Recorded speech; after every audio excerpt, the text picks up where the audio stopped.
chart, they're not doing 250. Now, granted, I think Drake could easily do 500 if he really did some rap shit. But we got to talk about what the numbers is. We can't just keep, like, hypothetically, you know? Still, despite the top guys doing that, I think Lil Baby's been on a constant trajectory of building a hype, building his buzz. That's why he keeps dropping. And the payoff is usually the album. And I just believe that if Future, who did 200 and something with his album, right? Future did like 220, right? Like Future, like think about it. I think Future outsold all these niggas. Let me think about it. Let me look at it right now. Future, I Never Liked You first week. Yeah, Future sold 222. Future outsold all these fuck niggas. And Future wasn't over here trying to get fake deep like Kendrick Lamar or crying over bitches like Drake. Let's keep it 100. Future was on some real nigga shit. Future sold that. Kendrick Lamar, what's the name of that album called? First week sales, Mr. Moral. Is it Moral or Morale? Oh, never mind. What the fuck? Wait, Kendrick did 295? Holy. Oh, never mind. Kendrick outsold these niggas. All right. Well, the fake deep shit did work. Well, Future outsold Drake. Goddamn. Drake, you let me down, nigga. Goddamn. Honestly, never mind. First week sales. And I know I could use CLB and prove that not to be the case, but no. Nigga got to go get his get back from Honestly Never Mind. He dropped it. We're going to count it. And until further notice, Drake got outsold by Future. That's what it is. Numbers are the numbers. Men lie, women lie. Numbers don't. Okay, anyway, yeah, I think, I think Baby should do over 204. His last one in 2020, right? I believe it's 2020 or 2019. When did My Turn drop? Lil Baby, My Turn. Maybe it was 2020. Yeah, February 2020, yeah. This sold 197, I believe. Let me look. Commercial performance, yeah, 197. He did 197 in 2020. 2 years later, I think he's hotter. He should do over 200. So I can't wait to see what Baby got going on. I will say, though, this detox shit is not it. By the way, while I'm on that, let me tell you this, man. If dick riding was a sport, this nigga got to be Michael Phelps or Usain Bolt, nigga. I got to play this clip, nigga. If dick riding was a sport, nigga, this nigga got to be like Simone Biles, bro. Like, this nigga got to be Serena Williams. Let me play this fucking clip. And once I heard this, it made sense. Hear this shit. Khaled talks about working with Drake. Y'all got to hear this shit. Salute the culture, millennials. Guys that speak what people are scared to say. In the music game, I'm going to tell you the truth. And I'm surprised nobody's saying it because I'm going to say it. When you work with Drake, if you're blessed to even work. Right. You even, thank you. So you're talking real talk. When you're blessed to work with Drake, if he sends you something, it's unbelievable. It's facts. Don't fight it. Yeah. The other day was mixing. Yo, how you like the mix? You know what I'm saying? Even if I wanted to turn the hi-hat up. Even if I thought. This is nasty. Like, Khaled just literally spreading his cheeks and bobbing on that shit. Bouncing up on that dick, nigga. Like, this is disgusting. This needed. I like what Drake like. All right? Even if this one part sounds, and I thought I could change. Yeah. Drake, you like that? I love it. You understand what I'm saying? Right. So, now if I was a rapper, any singer, you get an opportunity to work with Drake, it's a blessing. Right. Okay. Now, I want to be a little bit nuanced in my opinion on that, right? And so to Rap Radar podcast, let me be a little bit nuanced with that and just say this. If you are a DJ, a producer, or an artist to work with the biggest artist in the game, it's not only Drake. If you got a chance to work with Bad Bunny, that artist is so big in comparison to what your career is probably like. You are fortunate and you don't want to fuck it up or fumble the ball. That should be understood, right? But I gotta say, hearing Khaled say that, and Khaled, I think Khaled is someone who's been putting out anthems for over a decade. I respect Even if you say he don't produce or whatever the case is, I do respect his musical ear. But this is the reason why I think the last couple Drake songs with him have been atrocious. The only decent one is the one that pretty much Drake should have dropped by himself, which was Grease. Everything else Drake has given to Khaled ain't that good.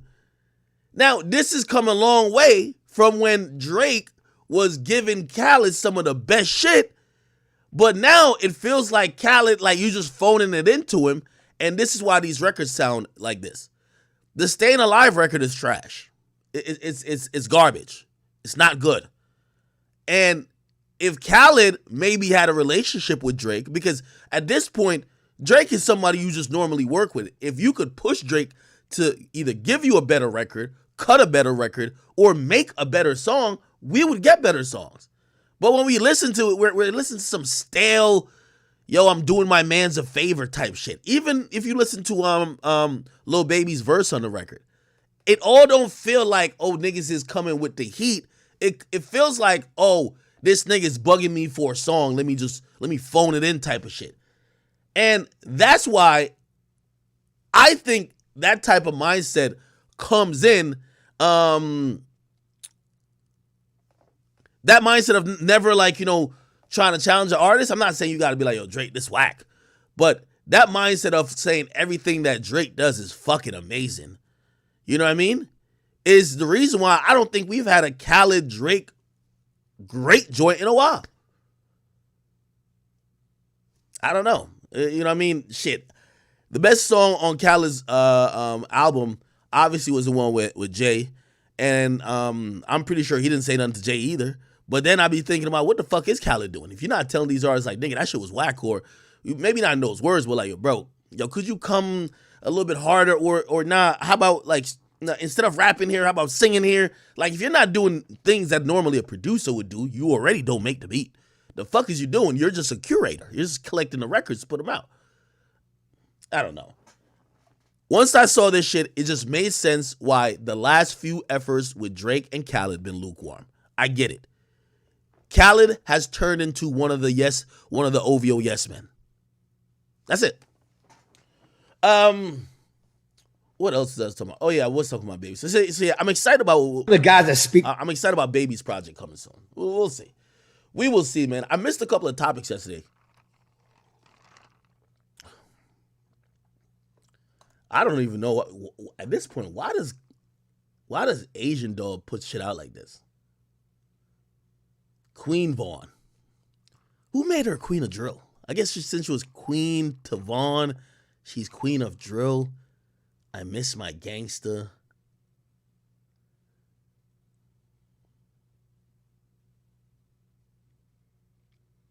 I don't know, man. It's a lot. Anyway, all right, let me keep this shit moving. All right, what else been going on? Y'all spam up some topics, man.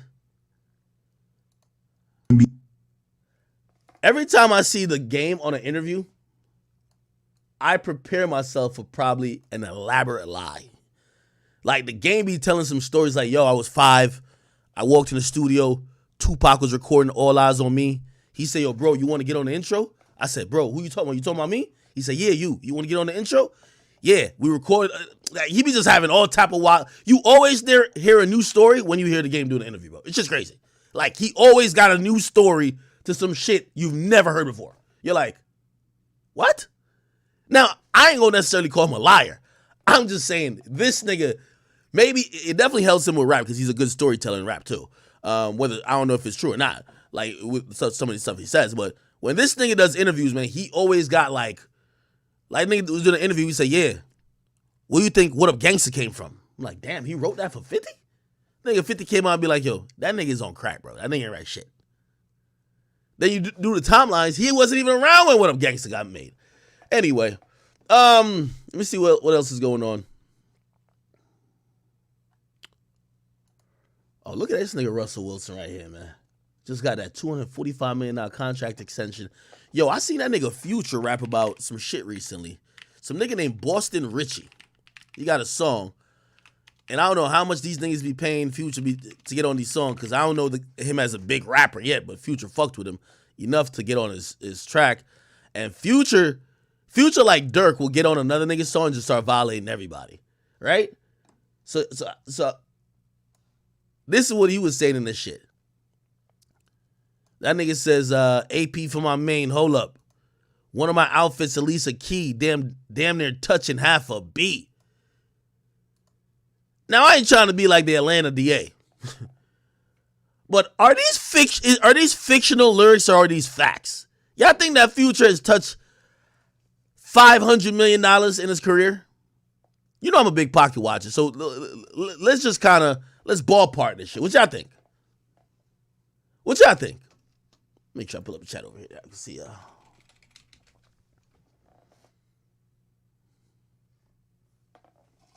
Granted, Future dropped a bunch of albums. Also, we have to be clear though.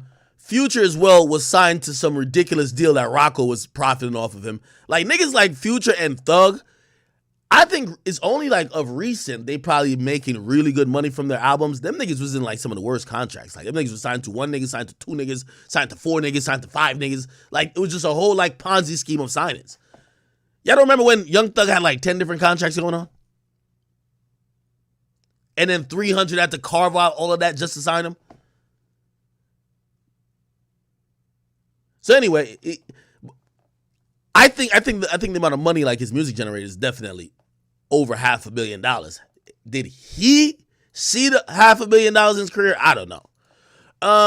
Somebody said, if my man wasn't Jigga, I'm the type to go after B, and I still smash on C.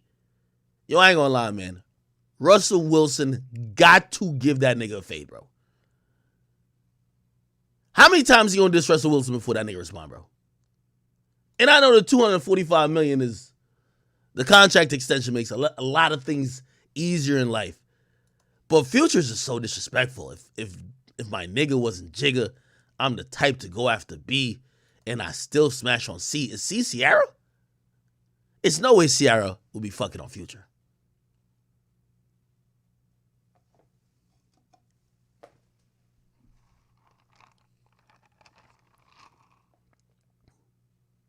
Damn, somebody say, yo, he's raising Future's son. He don't gotta respond to that nigga. Oh, shit. Yo, I'm gonna be honest with you. I think it bothers that nigga.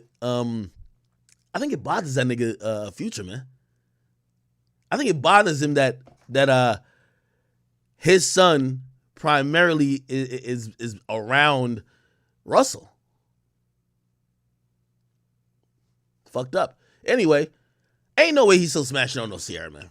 Ciara be a goddamn fool to still be fucking with Future.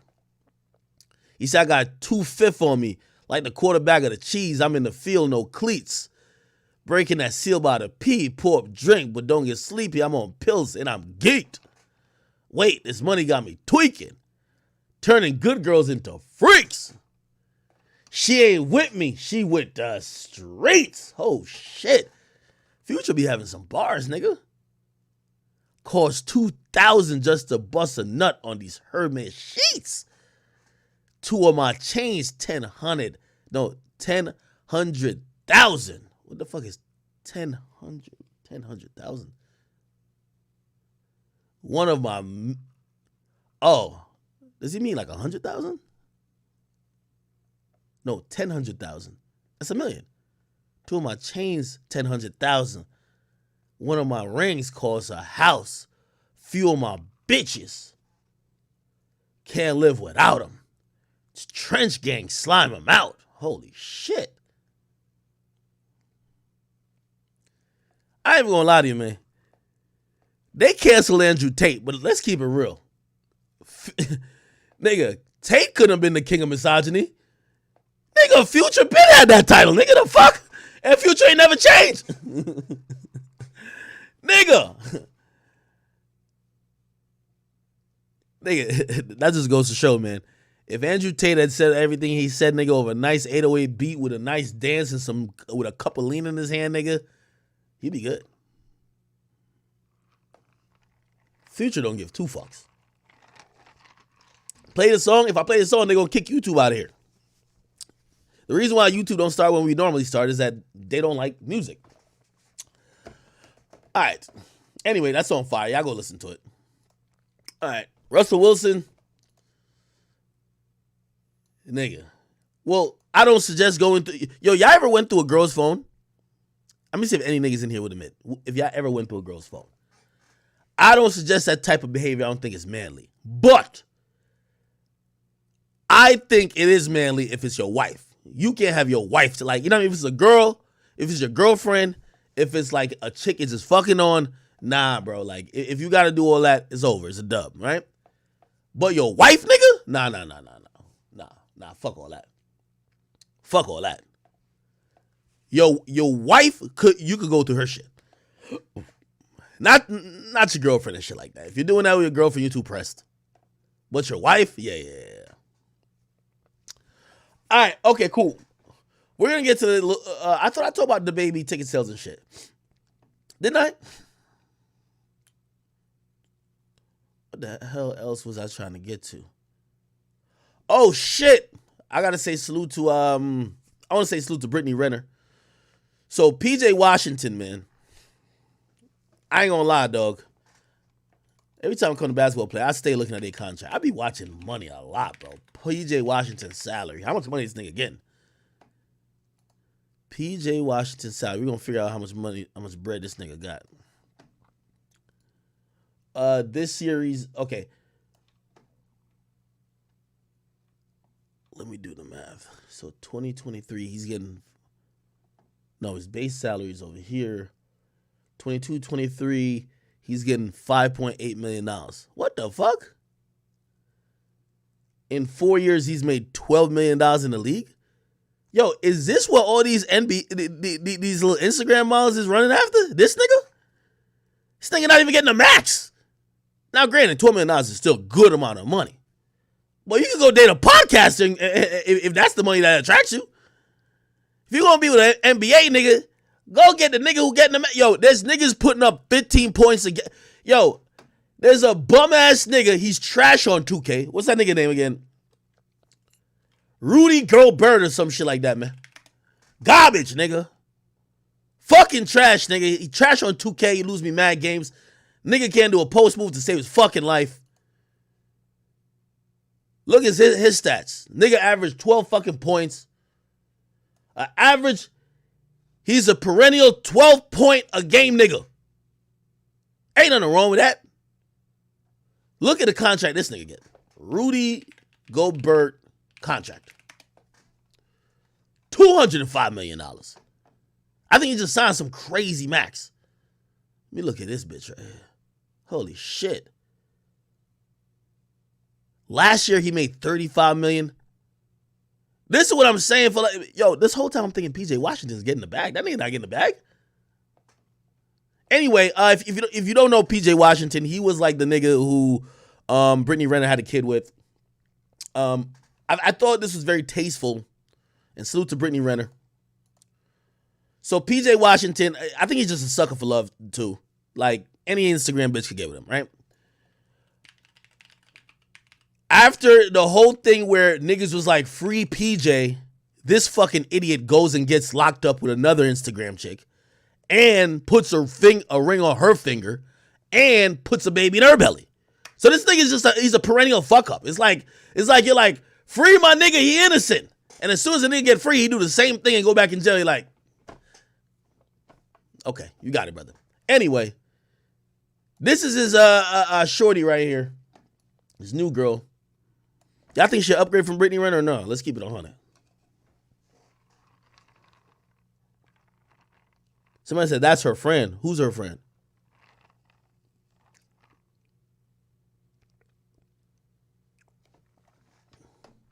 Look like she got a little lag. You know what I mean? A little lag.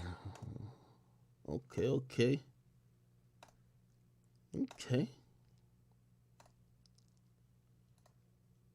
All right. I see you, boy.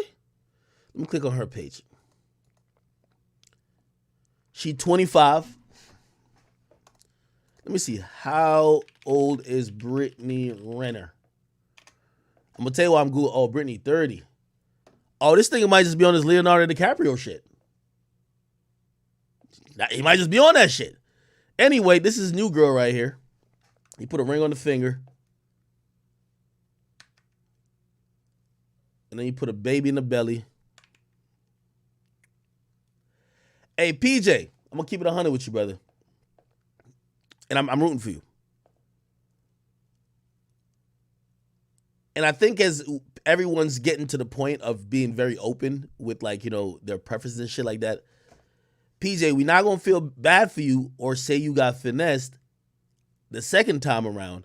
Hopefully with this young woman, you are telling her up front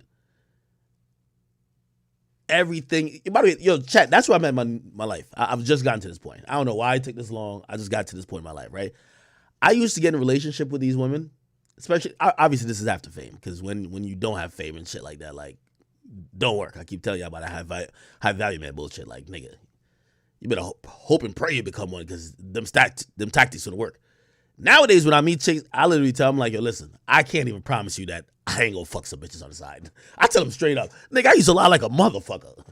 Nigga, I was the biggest liar. But now I just tell the truth. I'm just like, I'm gonna keep it 100 with you. Like, you might be my main girl, but like, I can't even lie to you that I ain't gonna fuck some hoes on the side. Now, I'm not gonna say I'm trying to do it, but I might accidentally slip up and end up in some pussy. I'm sorry. But at least now you know going into this that if you catch me doing some shit, it's not like I lied to your whole existence, like, oh, I told you I was going to be a fucking angel. And I think the whole thing with Brittany Renner and PJ was that I think Brittany thought that's what it was going to be. By the way, a little bit delusional. You're not going to be with an NBA player. Like, I think everybody should kind of know that, but like, I think as us as men, we got to be more communicative. You got to just tell these chicks, like, bro, I'm probably going to fuck some bitches on the side. Not often. If you want to know about it and you want me to tell you the truth, I'll tell you. But might happen behind your back, discreet. I'm going to keep it clean. Just is what it is. Somebody said, oh, you don't need to say nothing. That's how I know you don't got no game. Rummus. Listen, not saying nothing and just lying and having a woman think that y'all are in a monogamous relationship where you're not going to cheat leads to them having resentment when they catch you. Leads to them, and again, I'm talking about people who have some value and got shit. How do you think all my apartments got fucked up? Because a woman feels like she is being lied to. So I am in the belief that if you're going to do some shit like that, you should be honest. I think a lot of us men, we're getting into relationships, lying to women to say we'll never be with other women. Granted, the same dudes who say that be secretly having a side chick on the side. Do you get what I mean?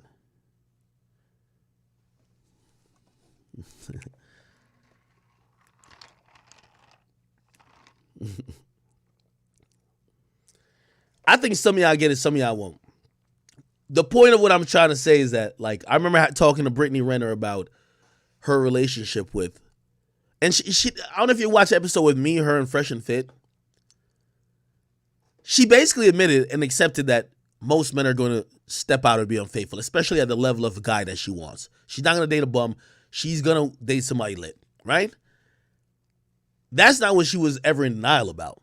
For her, she felt like the relationship and the terms and conditions of that relationship with the nigga she got with, which was PJ, came with the understanding that despite that's what most niggas do, he wouldn't do that. You get what I mean?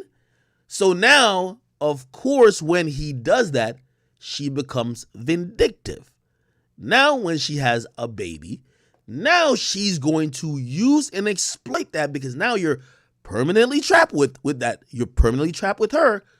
She's going to be vindictive rather than her, like, I'm not saying necessarily be understanding, but at least she knew what she was walking into. She thought she was walking into a one-on-one monogamous situation where there would be, pretty much no cheating or no bitches on the side, and that nigga was slanging dick throughout the whole Charlotte. You get what I mean?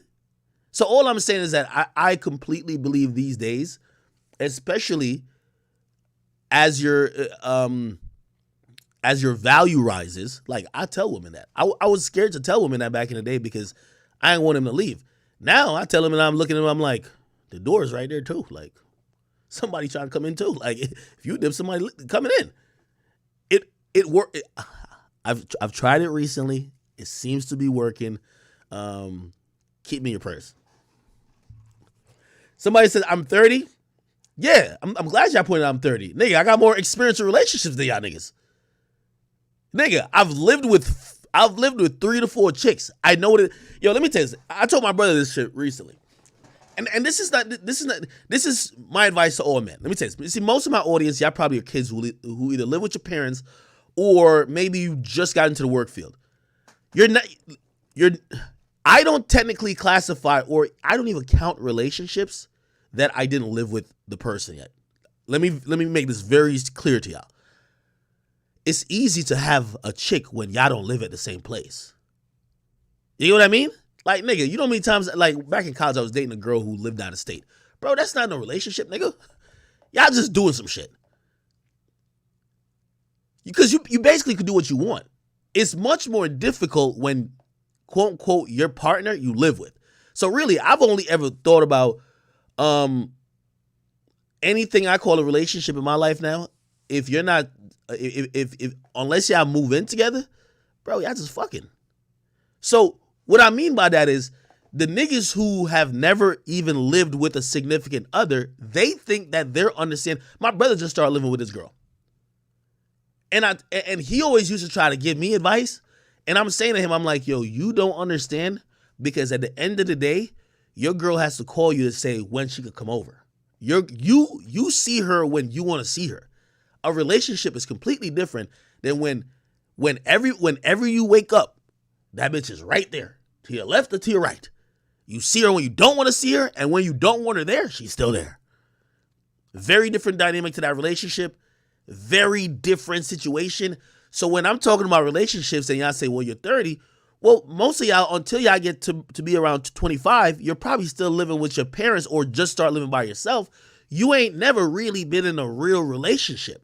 And a real relationship to me is living with your partner. Now, for the people who have never lived with a girl who got all the freedom in the world, that's the point I'm trying to say. When you never live with your girl, bro, you can do anything in the world. Anything in the world, bro. My brother he just moved in with his girl. Bro, his girl didn't, first of all, they were dating for a couple years. She ain't even had a key to his place. She couldn't pop up unannounced. She like, bruh, oh, I'm going to see you this day. I won't see you this day. They're living 2 separate lives. I call that just high level fucking.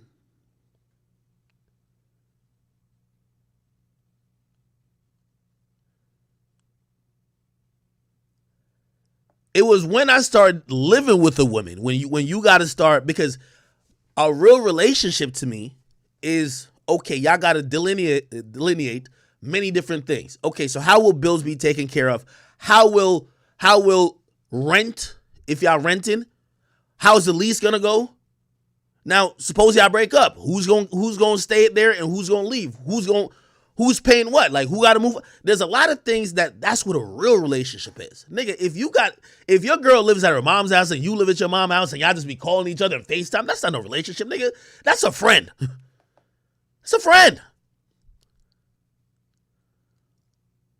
That's what I'm saying. So the rules, when y'all say, oh, you're 30, I'm like, well, you're right. The rules that y'all have to deal with when y'all both live in your mama's house and y'all claim y'all in a relationship is night and day from when you're now living with a woman. Y'all either both working, y'all got bills together, y'all have to cohabitate. Completely different.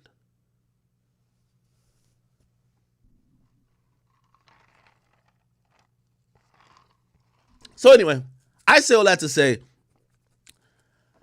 I hope PJ Washington is not making the same mistakes that, at least coming from the Brittany Renner interview, it felt like he probably made as a man. And by the way, I only learned this as I grow older, because in high school, as a nigga, it's very easy and convenient to lie. You get what I mean?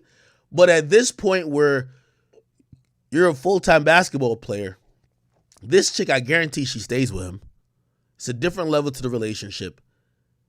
I know somebody said, yo, well, a real nigga won't even tell her. Like, you're just going to fuck bitches on the side and she's just never going to find out. Yeah, she's never going to find out when she don't live with you, nigga. Like, bitch's whole full-time job is to figure out if you fucking other hoes. Trust me. That's like a full-time job for them. So the point I was just trying to say, the more you get up in status to avoid those headaches, rather than lying and concealing, you try to be upfront and jump the gun on these situations, that you don't have people that's going to be vindictive down the line, because Brittany Renner could have been that. And I thought that she was going to be that and was that, to be honest. But then she came out and she said she's only getting $2,500 a month in child support, right? That's number one. And also, this was very surprising. She posted up a ring. So this is the new girl who posted up a ring. And usually women are bitter as shit. Brittany Renner is actually in the comments saying congrats. Again, I'm not talking to the kids here because y'all wouldn't understand. Like, I'll give you an example. The girl who I was with right before I got popular, I always have a genuine, love and care for her, because I'm going to keep it real with you. Of any woman I've ever been with, she could have been the saltiest. She could have been the chick like, yo, and we've seen it before. Look at Kevin Hart. When Kevin Hart really got big, his first wife, she felt super salty because she felt she got kicked out the bus. That's how it is. We saw later that woman try to sue Kevin Hart. She tried to say all type of rumors about Kevin Hart. Like, it went nasty. Shit, I think even some shit like that happened to D. Wade as well, too. Women could get really nasty and bitter and vindictive. Do you get what I mean? So I'm giving credit to Brittany, who maybe she does feel away. And I ain't gonna lie, she probably does. Like, yo, the nigga who you gave your first kid to, that nigga got rid of you, or you left, whatever the case is, and he got a new chick, and probably everything you wanted the new chick finna get. Ring, houses, cars, all that shit. And Brittany's there not being bitter. I commend that, okay? Even if it's just a front in the public, I commend it. All right. Yeah. See? Yo, somebody says the ring is elegant, but then her hand tat is childish. Yeah, that shit look like some henna. You know them little henna drawings they be doing? Like, you go to like a school fair, and they be like, you want a henna tattoo? Be like, yeah, let's do it. This look like one of those. That don't even look like a real tattoo. Is that a real tattoo? Or some henna bullshit? All right, cool. Yeah, so anyway, congrats to these people. Hopefully they live their lives. Oh, in another news. Let me see. Tekashi 6ix9ine and his girl beefing, bro. Beefing. I haven't talked to him since. These days, I don't talk to 6ix9ine as much. When 6ix9ine was very into music, he used to call me pretty much most days. These days, I don't talk to him as much. That's not an indicator of our friendship. I think males have friendships differently. I've always said this about one of my friends who's still one of my closest friends today when he went to the military. Women base friendship on how often you talk to each other and how frequent you talk to each other. Guys, unless you're just a fake ass bitch ass nigga, the friendship continues despite space and time whenever y'all link back up. So like my dude, he'll go on deployment for like 8-9 months, and then I might see him 8-9 months later, and it's not awkward. It's like we just get right back into the groove after catching up for 15 minutes. So I say that to say, 6ix9ine right now just not focused on music. He's doing obviously other stuff. Music ain't the number one thing right now for him. Anyway, he's still like, obviously I think in rap people are happy about it because if they couldn't kill him, they just don't want to talk about him. So it works for everybody, and hopefully, mentally for him, he's getting to a point where, he could be happy as well. But he goes out, he has his fun. He's not a nigga who's just in the house like a fucking recluse. He's out there having fun, him and his girl turning up. Anyway, his girl's sister, which ironically, I'll connect the story for y'all. His girl, her name is Jade. Jade, Cardi B. You might know her from, yeah. So yeah, these are the two, right? You might know, this is some industry shit. So his girl's on the left, her sister's on the right. Cardi B supposedly tried to get both of them beat up. There's a case about it. Allegedly, after Cardi B claims that both of them or one of them or somebody tried to sleep with Offset. Long story. Anyway, she's with 6ix9ine now. They have a good time. By the way, I've been around a bunch. She's been to my house with 6ix9ine. And yeah, like she's actually a pretty cool girl. I'm gonna keep it 100 with you. Like Jade is pretty much a cool girl. Anyway, they were out, and this kind of happened. It doesn't capture the full thing, but it captured like what was going on outside. I'll play it. That money, yeah, get that money. I'll pause it just to point out 6ix9ine is here. His girl is over here with her sister. Ironically, this is the owner of one of these clubs that really loves 6ix9ine, and he fuck with me heavy too. And then there's these just other people kind of around. Also, for everybody who's thinking, there is no security with 6ix9ine. Like none of these are, any security you're seeing here is club security. So this whole thing he's still paying, I know when he was paying for top flight security, it was like $1.5 million per year. That's not what it is now. And he's chilling. You know what I mean? This is the Miami Brickell area. I think this might be outside Kiki in the river. I think this might be outside Kiki in the river, I think. I've been there with them before, too. Okay, so I guess this is his sister. I think his girl is here. They push him. Put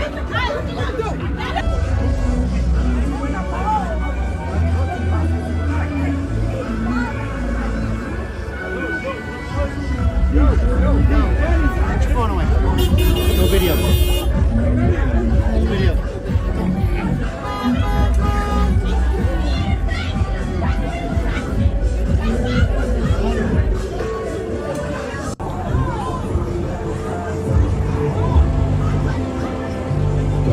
Yeah, it is Kiki in the river. You can see K-I-K-I, yeah. The police come over. This is a girl and the sister. This is his car, obviously. It's not about to get locked up, dude. Shit on TMZ.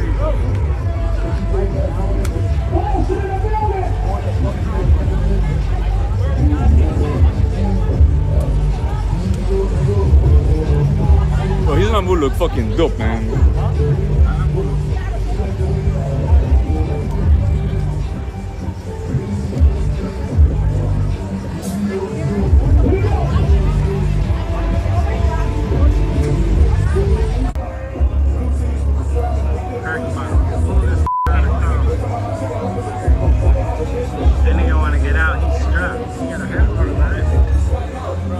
Okay, anyway, long story short, they arrested this girl. Claiming she hit him. I'm giving a little bit of like personal backstory because I do know these people, so I'm gonna try to contextualize a little bit. I've been around her in clubs. She don't seem violent, so I can't say like she's some violent chick, right? But I will say I hate all ratchet chicks. Any chicks that ratchet. By the way, I've been blaming Krishan Rock and Blueface for all of this fuckery going on in society. Women are now beating up men. Women are now like just putting their hands on men wildly. Shit is getting out of hand. Zeus, I think, is a network that should be pretty much disbanded at this point.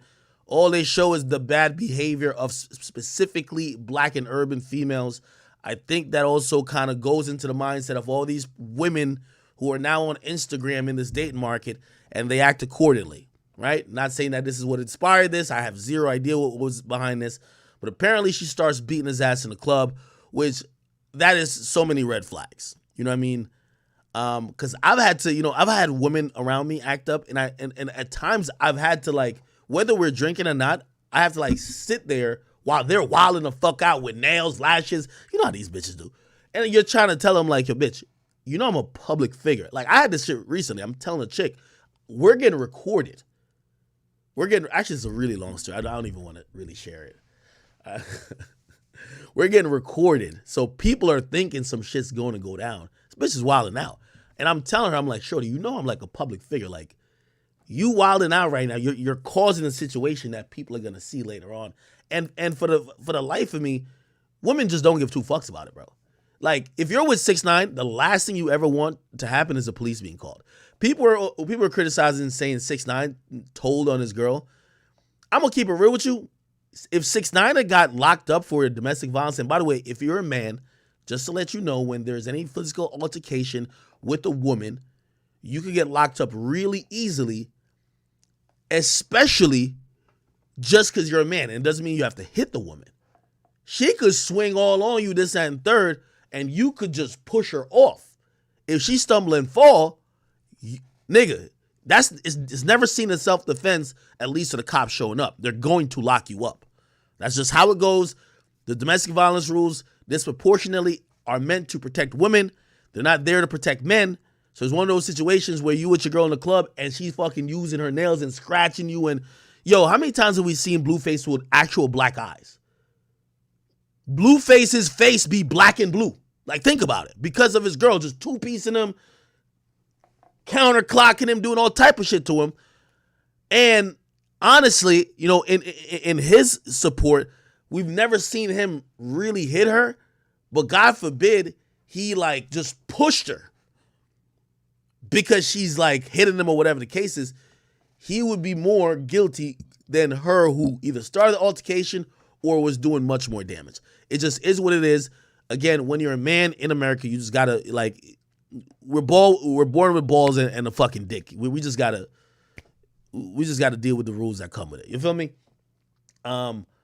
So here's another thing. 6ix9ine's on parole, federal parole, which also means he definitely is talking to somebody, his parole officer probably, about this situation, because anytime you come in contact with police, it could be a possibility that your parole or your probation could get violated, or it could be something that triggers you getting remanded or put on like what they call a hold.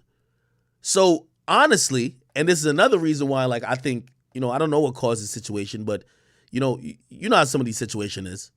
Like, think about Blueface and his girl. Bro, his girl been complaining about Blueface cheating, beating up Blueface, and still not leaving. You get what I mean? Like, Blueface even said to his girl, I will give you $100,000 to just go. Just leave. She's catching him cheating every day. She's wilding out, beating his ass every day. He's offering her money to leave, and she will not leave. So these are the type of relationships, like, you know, like, even with this shit, I've never seen a man leave a woman when the woman beat the man's ass. You get what I mean? Somebody said, what? What are you talking about? Somebody said she said in her IG story that he's insecure. Okay, that might be true. I don't know. No. Okay. Yo, that might be true, right? So maybe he's insecure. A lot of men are insecure. I'm not speaking directly at him, but let's say he's insecure. The point is this, and I've had this conversation with women a lot. You know the situation your guy is in. He's on federal parole, and everybody calls him a snitch. He pays for the lifestyle you live completely. You don't work. He pays for everything, anything. He takes care of you and your child. Just out of respect for that, we're not saying you can't check him about his insecurity. The point of what I'm saying, and by the way, I know his public image isn't the best, but y'all are in public. You don't put you beating his ass in public. You get what I mean? Like, I'm not saying she should beat his ass at all. You beating his ass in public, number one, he can't do nothing. Number two, he's going to come into contact with the police. Number three is he can't just, like, he had to cooperate somewhat with the cops. He had to say something, even if he denied and said, nah, we were playing, like, she ain't hit me. He can't tell the cops, I'm not about to talk to y'all. He's on parole. It's kind of like baked in, like, when you're on parole or probation, when the police come in contact with you, you got to be cooperative. Like, you got to go through the process with them. Not saying you got to tell, you got to go through the process with them. That doesn't look good for his public image. You put him in a bunch of shit. And also, I've always said about women who, if you're the violent one, you're fucking up your own bag if you're not going to leave. It's different if you're leaving. You're going to affect his ability to make money with this story, and you're not leaving. So who are you hurting? It's different if you're going to leave. So my point is that women have been taught recently that bad behavior, because they're a woman, have no consequences. This is nominal consequences. He got locked. She got locked up. He's the first one to say, I'm trying to bail her out. So the point of what I'm trying to say is that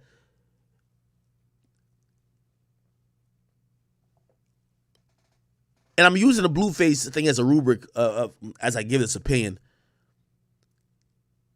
If Blueface is the breadwinner and you know you're not about to leave that nigga because he's offering you money, you're not going to leave.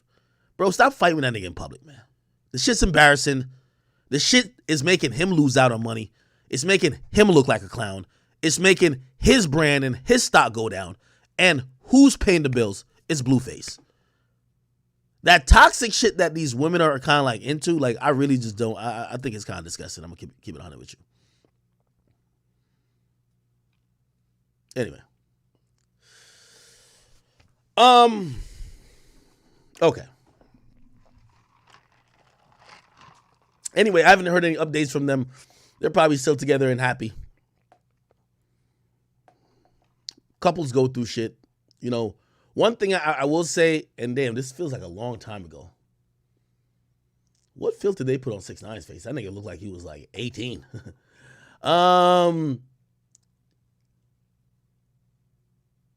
One of the reasons why, you know, I think their relationship is going to be sacred, and it's also going to be special too. When 6ix9ine was locked up, I think mentally took a toll on him, and the only person there for him was this woman. She was there. She talked to him every day like a fucking job for 11, 12 hours on the phone. To hold a nigga down and talk to that nigga and be his eyes, ears, and body outside of jail to keep his mind very up and healthy for 2 years every day. I'm not saying other women don't do it. There's mad women who do it for their niggas. But to do it every fucking day is probably difficult. It's probably fucking difficult. You know what I mean? And I think he's shown some loyalty to her to kind of, he could have got out and just be like, all right, peace, I'm about to get a new chick. Right? So I think they fuck with each other like that. And yeah, I think they're gonna work it out, man. Also, here's the thing too. I think she probably looks at it like this. Bro, this chick knows where all the bodies are buried. Theoretically, and like I'm using like a metaphor, right? There's no bodies. I'm just saying the amount of things she would know about how he's moved and his lifestyle since then. 6ix9ine isn't at the liberty to just keep replacing new chick after new chick. One of the things I've realized in life is that especially when you're somebody who's big on security and safety, the more you keep recycling or filtering a new batch of women into your life, you're opening up yourself to be exposed and also be taken advantage by others. So I do think it's a situation that he's paying her back in some loyalty, but I also think that for better or for worse, not only does she have like 5 tattoos of him, he can't just go grab another chick. You know what I mean? It is what it is. Like, nigga, y'all, without being married, y'all are married. That's just what it is. You know what I mean? Like, that's up. Okay. Anyway, they'll work it out. Hopefully soon you'll see me and both of them on a jet or a yacht. All right, cool. All right. What else we be talking about? Oh yeah, we do got some other shit. So everybody been talking about this little baby. No, not little baby. The baby's ticket sales. Y'all believe this ticket sale thing with the baby is a farce? I think people. I've been trying to look for the source because I'm usually good at figuring out where stuff is coming from.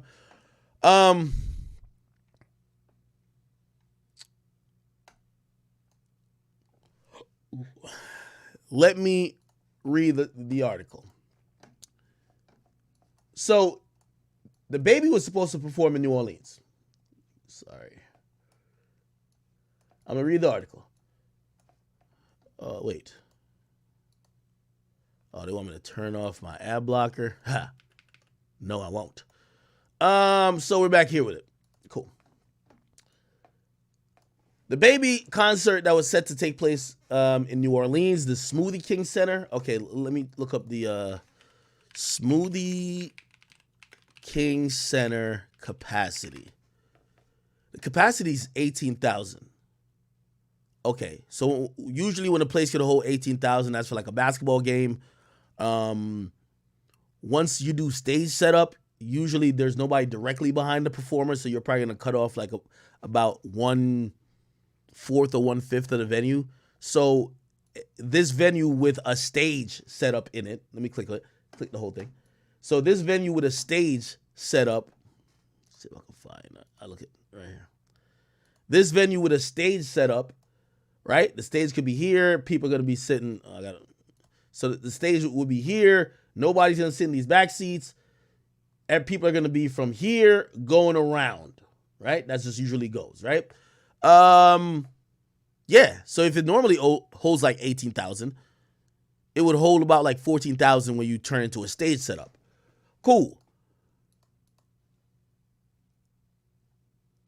It was supposed to happen actually last night. It's been axed due to struggling ticket sales. According to NOLA.com, fewer than 500 advanced tickets to the show has been sold for the 1,400-seat arena, with some going for a little less than $35. Greg Pulver, one of the show promoters, cited business reasons as cancellation. This is going to be important. We're going to look up why this is happening right now. Because here's my overall theory. Dababy is not they're trying to paint this picture with this. You know how many times niggas move concerts around? Like, for example, Dababy could be performing in the New Orleans area, say 4 times in a week, which means maybe he sold out 2 to 3 other events, but now those are the waves, quote unquote. You ever been in a city or a college? You know, like if there's 4 parties, there's usually 2 that's the wave, everybody going there, and there's 1 party. It's not that it's just trash, it's just like no, everybody's going to other things in the city or the town. It's the same when an artist comes to a city or he's touring in the same region. That's why many contracts usually have clauses that say you can't perform within 90 miles of here for 2 months before, like, or 3 months before, because they're trying to build some anticipation. Why would you go see Dababy if he's performing like 2 days before? You know what I mean? He's performing 2 days before at some other venue. Why would you go there? Or if he's going to be at a club, Rolling Loud does that too. Rolling Loud don't let all the people they brought to town and paid to be on Rolling Loud do mad shows in Florida afterwards. No, nigga. Do your show in Florida and get the fuck out of there. That's what you got to do. They have to do that to build up anticipation for especially the bigger guests. If you going to give Travis Scott a couple $1 million to do Rolling Loud, you think you could... Like, they're not going to let Travis Scott be like, okay, yeah, he's doing this party right before. No, he can't perform until he does Rolling Loud. Now, granted, sometimes they let these guys do, like, after parties or whatever the case is, but you can't be in that vicinity before because people won't show up to the main shit if they just saw that artist before. Now, the reason why I'm saying this is that I feel this is a propaganda play. If you're saying that his concert sold less than 500 tickets and you're not going to also give us the stats on how his either tour or the recent concert's been doing, it either has something to do with the venue, that region, that promoter. I can't just automatically assume Dababy is not popping. That's what people want to say. And really, it's interesting that this is coming in, especially after all that LGBTQIA plus shit that happened. I think people have been waiting for Dababy to take a L or look like he's falling off, which is interesting. Here we go. Keep reading. So I'm going to look up this Greg Pulver nigga in a little bit. Because if he's a promoter, he's going to have some answers. But promoters talk in code. They're never going to tell you exactly why they're fucking canceling some shit. Greg Pulver, promoter. Let me see. Is it this him? Music promoter? Let me see.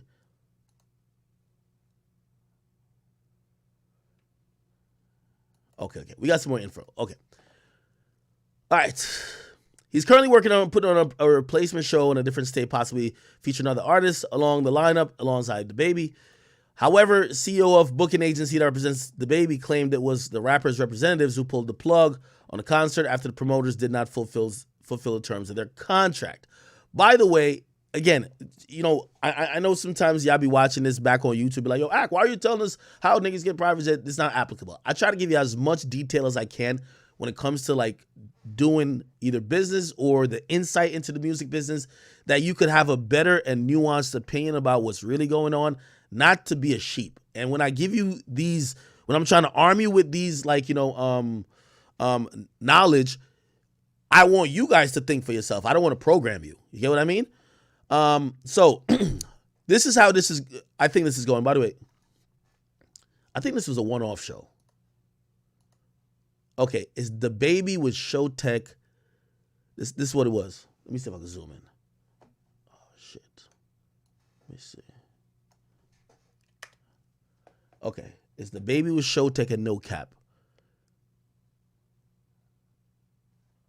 All right, I'm gonna do a few other things. We're doing all this shit live. Ticketmaster.com. I'm gonna tell you why I'm looking at Ticketmaster.com. I'm gonna type in Dababy. Okay, so I'm gonna type in Dababy. Reason why I'm typing in Dababy is that if you go on places like Ticketmaster, you're going to see if the artists who you're looking up their concerts have a tour going on. Now that's very important. If it was Dababy's tour that sold 500, that means a flop. 100%. I wouldn't come here and even try to give no excuse. This is your tour. It's your job, right? That's when an artist set up their own tour. However, promoters are seeing a quick flip. Let me give you the reality. Dababy is someone who has headlined a lot of festivals. People see him as somebody who could do 10,000 cap venues. So 14,000 might be a little bit of stretch, but they put no cap on it. Whatever. It's up to the promoter to make that shit happen, right? They're probably paying Dababy a huge bill.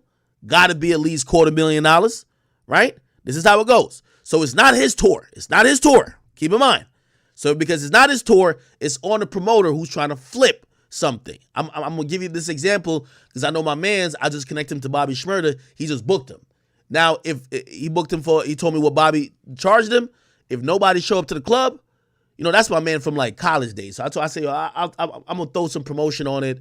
It's in Jersey. Like, I think I'm going to even host this shit for him just because it's my man's. And we used to throw parties for $10 an entry fee. You know what I mean? So now that I'm at this level, he wanted to get into some promotion shit. He said, yo, Ak, you have any contacts to so-and-so artists? I threw him a contact. They got a price. He said, yo, I could get this venue for this date. I'm going to get some other promoters on it, blah, blah, blah, right? I'm going to throw out fictional prices because I want to expose what Bobby's charging. Let's say Bobby charged $800,000. Was not the money. I'm just making it up. If you're the promoter, $100,000 is going for the artist.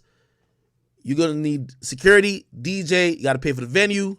You might need sometimes maybe other fees that are associated with throwing events. Who knows? Maybe you even need sound, depending on what type of shit. He's doing at a club. You don't need sound. The club has sound. But if you're going to be doing a 14,000 venue, we looked up the place, right? That's a place they play basketball games in. You're going to have to bring in a stage. You're going to have that type of rig. So cool. They're paying Dababy, and I'm flipping from Bobby to back to Dababy, right? It's probably going to be more than $250,000 they're probably paying him, right? He probably, let's say he charged $300,000. $300,000 for him. The stage is another $125,000, right? So that's already $425,000 in the hole. You're going to have to pay security $50,000 to $75,000. We're looking at close to $500,000 before we even think about what even the venue wants, right? So you're already down about like $700,000, $800,000 by the time you're done with all the expenses. Now you got to fill it with 14,000 people to make your money back. That's just technically how these things would go. And what people do when we see, oh, we only sold 500, we blame Dababy. Most times how it's written in a contract, right? Like, yo, you got to make one video saying I'm going to be here, because some like promoters will post that, but the artist won't post it. You don't even see artists promoting like, yo, I'm going to be here tonight. Usually in a contract, it would be like, yo, I'm going to be at Club 92 tonight, everybody pull up. They make that video, you send it to the promoter.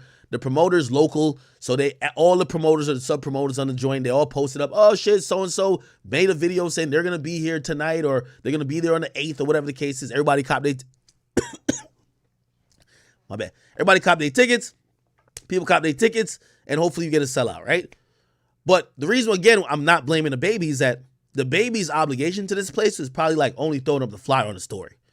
It's not hardcore promotion. So his money's guaranteed regardless. At least he got a deposit. Anything else is usually on the promoter. And it's usually down to contractually how much you got to do. Now, I say all that to say, I think if the baby was promoting the venue and he only sold 500, that's a problem. He never promoted the venue. He never promoted the date. Which means the promoters, I believe, weren't doing a good job of getting awareness out there that the baby's gonna come there. Because the baby does those type of venues. It's on the promoter. Now, granted, people are thirsty for the narrative that he's falling off, but let me see some album sales first. Let me see his actual tour flop. You know when people announce their tour and they be like, oh, we're going to reschedule or postpone it, or, oh, we're going to just cancel the tour right now because I want to focus on making my next album. No, you're going to cancel because someone's buying it. But a one-off show, that's on the promoter. I know 500 tickets to you, you're like, oh, only 500 tickets? Bro, I'm keeping 100 with you. If I could see the baby for $35, say I had to pay for tickets and shit, and I had to pay $35, I'm going. But if you didn't know the nigga was going to be there.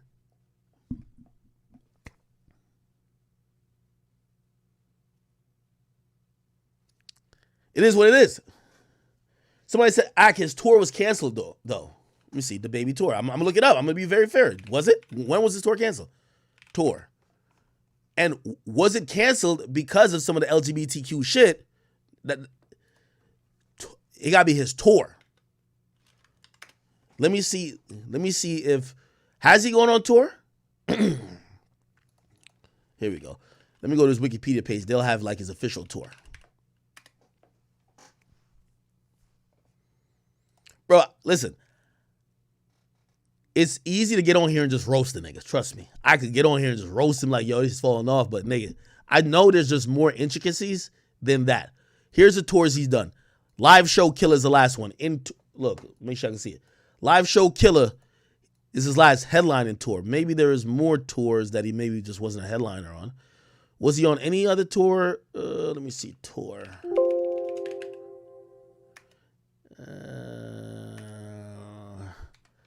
Okay, Live Show Killer tour. Let me try to look at some stats on that.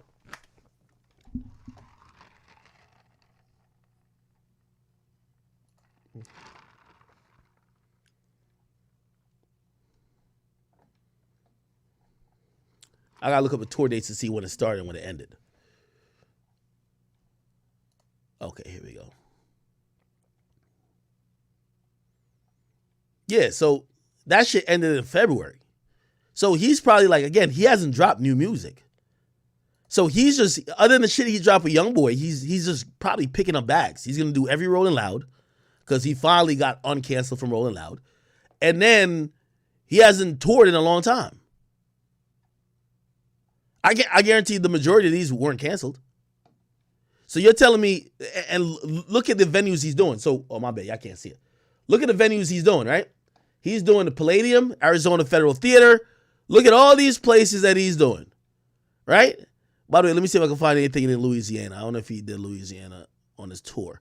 But let's look at the capacity here. He did this in February. Capacity. Oh, this is 4,000. Okay. Or maybe they booked too much of a big... Now, I thought he does 10,000 venues. Capacity. So you got to do to figure this shit out. Oh, so his tour was doing 5,000 capacities. Oh, never mind. Your House of Blues is always small.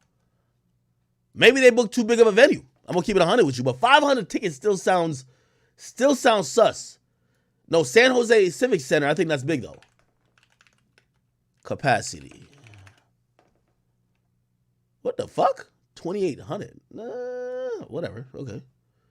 I thought that was a big joint. Pause. Capacity. 38.67. Oh, okay. Shit.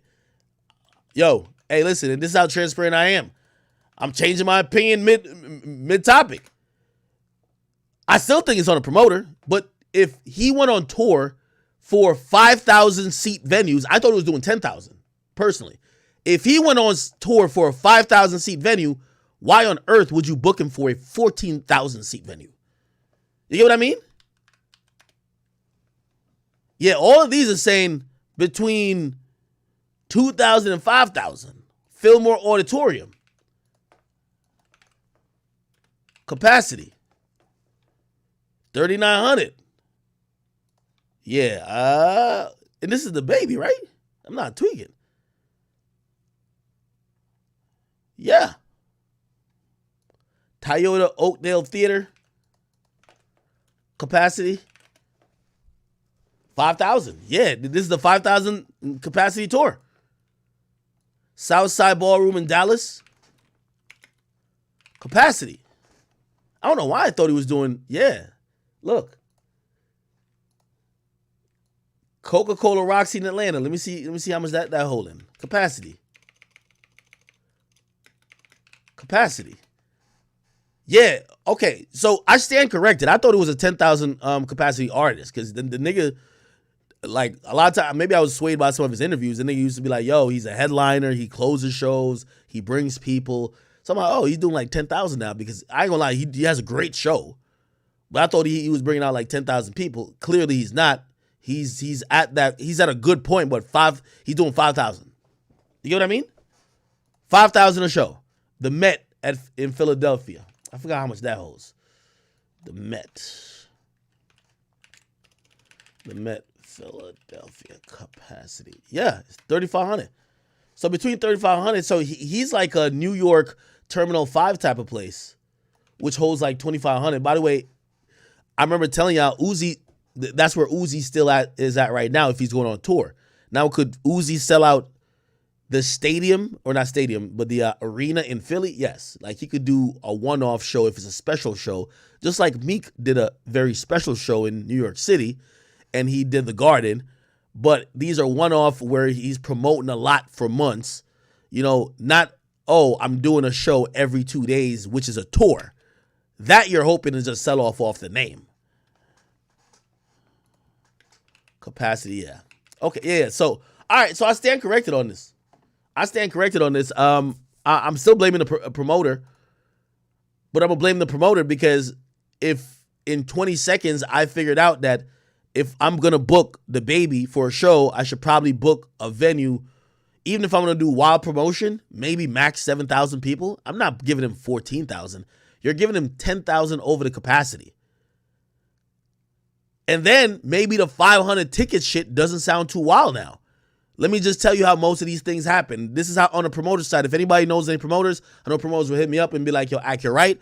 This is how ticket sales normally go. Rarely do you really have a full sellout for the majority of artists when they throw an event.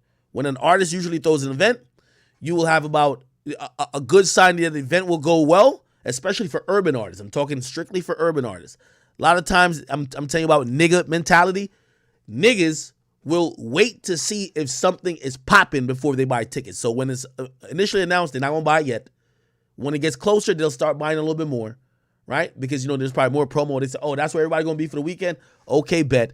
And then what usually happens, like for most urban artists, if it's 60 to 70% sold out in tickets, you're going to get a full sellout because the rest are going to be a walk-up crowd. That's what they call it. So you're anticipating that the rest of the people are going to show up to the venue the day of and purchase tickets there.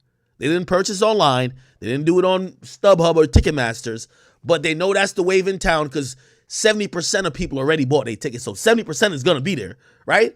The other 30 are dick riders. So they're just going to wait till the day, be like, oh, that's where everybody going?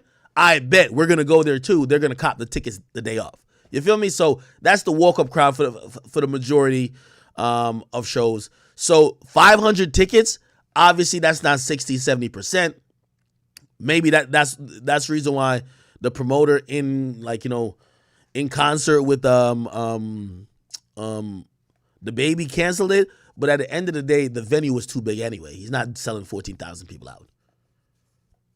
He ain't doing it. You know, I ain't gonna lie. When these niggas post their shows on Instagram, they post them performing in front of 20,000 people. You look up their tour, it's 1,500 people in the crowd. Like, I don't know how. It's like they must have a magic trick, or really, it's not a magic trick. Rappers only post pictures of their shows and videos of their shows when they're on a festival stage. They're at Rolling Loud, they love posting that picture and video. They're at some show that was thrown by some radio station with 40 artists. They love posting, yo, I had the whole crowds with their cell phone lights on, waving left to right. I'm lit. It looks good. It's 20,000 people. Great. But when are we going to see Dababy show? Dababy show has 5,000 people. Still good. I had a conversation last night where the conversation was, do we believe that NBA YoungBoy can really sell out an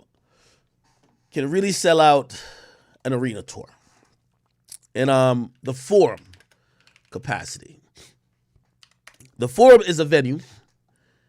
Where is this located, by the way? The Forum is a venue in Inglewood, California. Capacity is 17,505. Really, if you do a concert there, it's probably going to be the same thing, around like 14,000 people, right? That's to sell out the Forum. This is how it looks. Basically, it's pretty huge, right? Staples Center. The Forum would be considered like an arena. Staples Center capacity. It's 20,000. If you do the Staples Center, you could bring 17,000 people up in that bitch. Okay?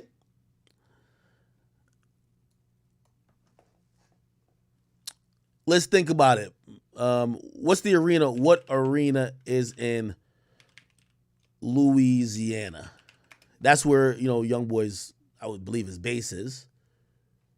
Indoor arenas. Like, what's the big basketball venues? That's the best way to find it. Ain't there like a New Orleans team? Like New Orleans Pelicans or something? Where does the New Orleans Pelicans play? Okay. Oh, they play at the Smoothie King Center. So it's that same place that Dababy was going to... Why the fuck they thought Dababy was going to do that? Or maybe they thought they were like me. Okay. So it's Smoothie King Center. Smoothie King Center capacity. We looked this up already. So yeah, 14,000. Do we believe that YoungBoy would be able to sell out 14,000 at all these places? Keep in mind, let me give y'all the difference between a tour and a one-off show. Yet again, a tour is going to be multiple shows back to back to back to back. You don't have time to promote each one. You're hoping that you're so hot that once you announce the tickets are on sale, all of these things pretty much end up selling out by the time you get to the city. So if he goes on a 30-city tour, and by the way, I seen his manager, salute to Alex, which I don't know if he's his manager or, he's acting in the manager role. YoungBoy manager tour. I think he spoke on it yesterday. Here we go. Here we go. Chicago. Jacksonville, not on yeah, Chicago on there. Atlanta on there. Condo on the tour, yeah. I do believe his team has set up a tour. Anyway, he goes on to say it's a 30-city tour. A 30-city tour usually is done within, I'm going to keep it real with you, 60, 70 days. You know what I mean? Sometimes the most days you're going to have off is like maybe 3 days in between, 3 days in between a stop.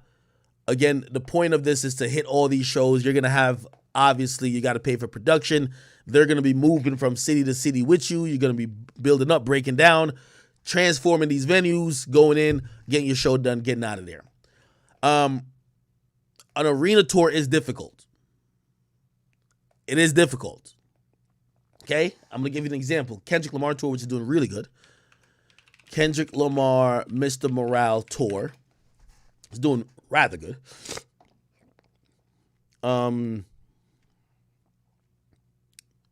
Here's the tour. Okay, here it is.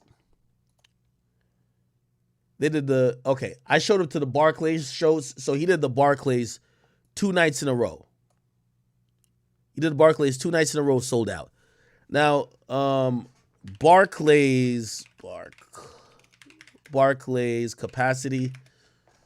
The Barclays capacity is 19,000.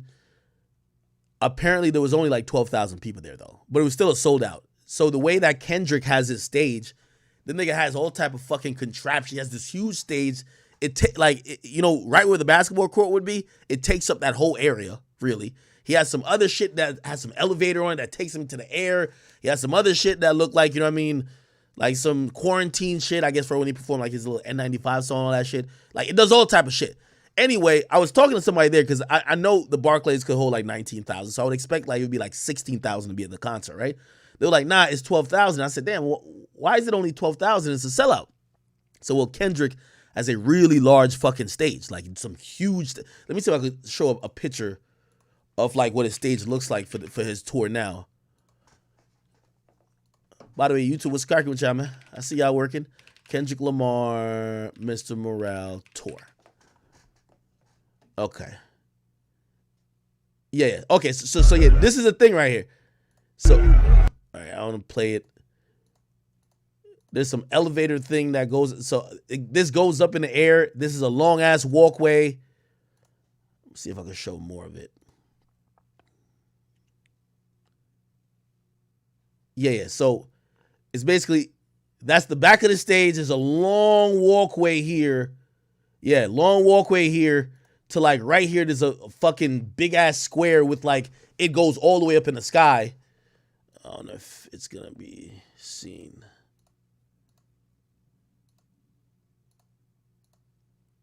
Yeah, and I ain't gonna lie, he does play the piano, or I don't know if he does play it or he's just like ghost playing it, but it looks cool. It was a really good show.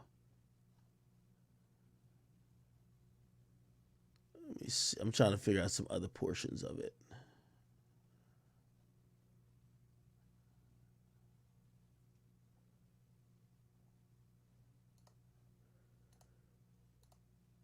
Yeah, anyway, the point of what I'm trying to say is that this long Fashion Week walkway looking thing and the end of the stage shit with the elevator big ass bullshit, right? It's eating up so much of the space that his setup probably costed him like 3,000 more tickets. You get what I mean? But obviously he cares about the art, not having the most numbers, right? But yeah, so Kendrick did 2 shows back to back, 12,000 people, right? He did that at the Barclays, and I believe he went to Long Island. Did 2 at the Barclays. There was a Long Island show somewhere. Anyway, what else? Yeah, you could tell. Look, attendees: 10,000, 12,000, 11,000, 12,000, 13,000. There's not one venue that he did 14. And they're saying Capital One. Capital One didn't sell out? It's probably like people didn't show. I don't know what it is. Anyway, the point of what I'm trying to say is this. It's hard to do a tour. And Kendrick is on a very hectic tour date. Just look at these dates. 19th, 21, 22, 23, 24. So they get one day off, then it's bang, bang, bang, bang, bang. They gotta work 4 days in a row, they get one day off.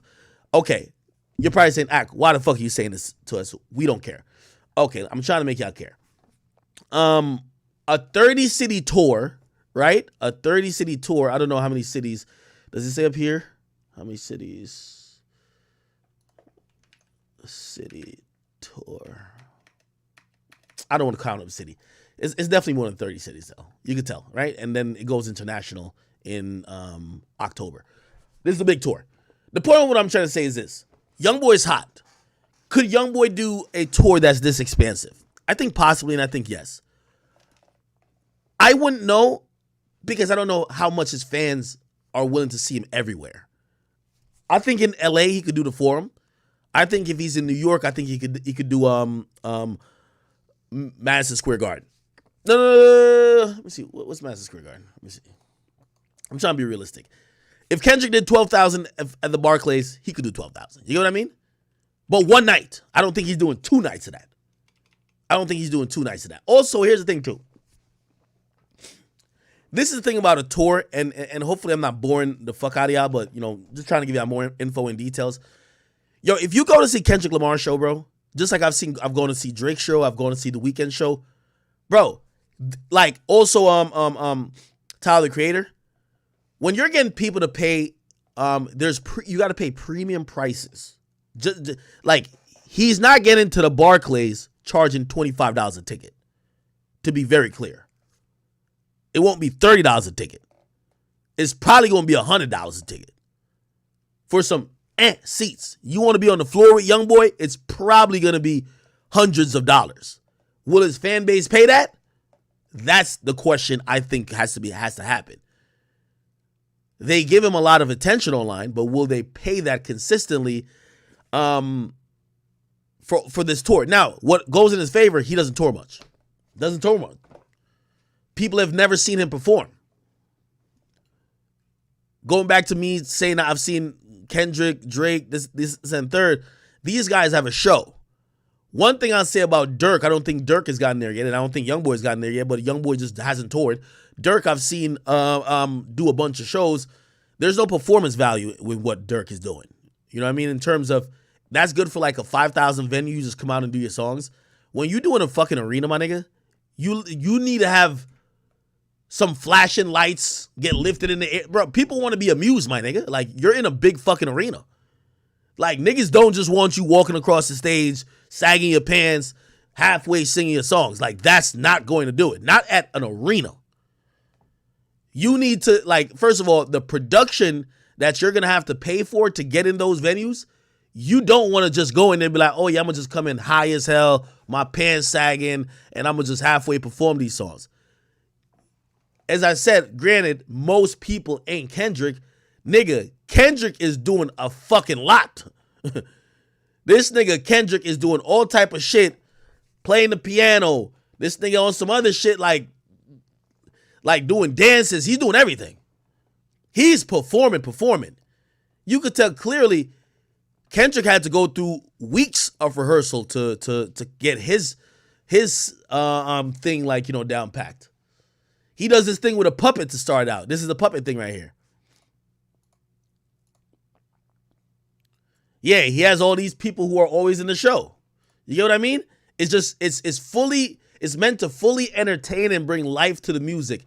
He plays the piano with a puppet right there. He sits with the puppet later on. Look, he stands with it and then he sits with it. And the puppet is like talking. I don't know if he's controlling it, but it seems like it is. I know y'all might be like, yeah, this is kind of easy, but there's performance and production values with this shit. You feel me? The pyrotechnics is all that type of shit. It's different than a nigga just walking on stage like, yo, I remember listening to Dipset. Like, brother, like, that's going to be cool. But when 14 or 12,000 people came to see you, nigga, they want a little bit more, especially if it's a tour. Okay.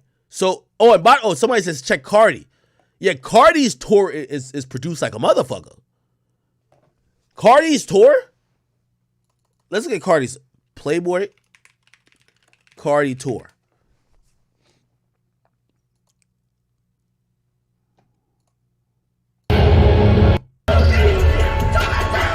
Look, like you could tell, like he still has the essence of what he does, raging and shit like that.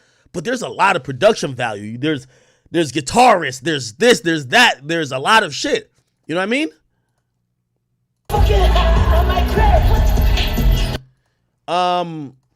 I'll look up his tour numbers in a second. Playboy Cardi tour. Oh, actually, I'll look it up now. These are the dates. Are you coming to Rolling Loud, people? Well, this is a Narcissist tour, right? Let me view all. Let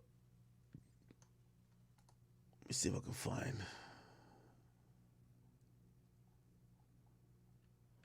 I'm trying to. Okay. So these are the venues he was doing, right? Yeah.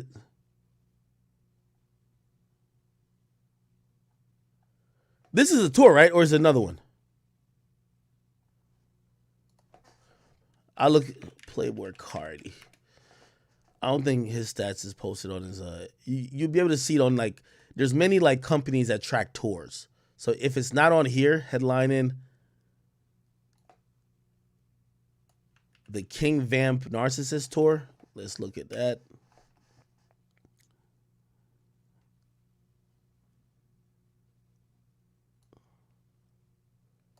Okay.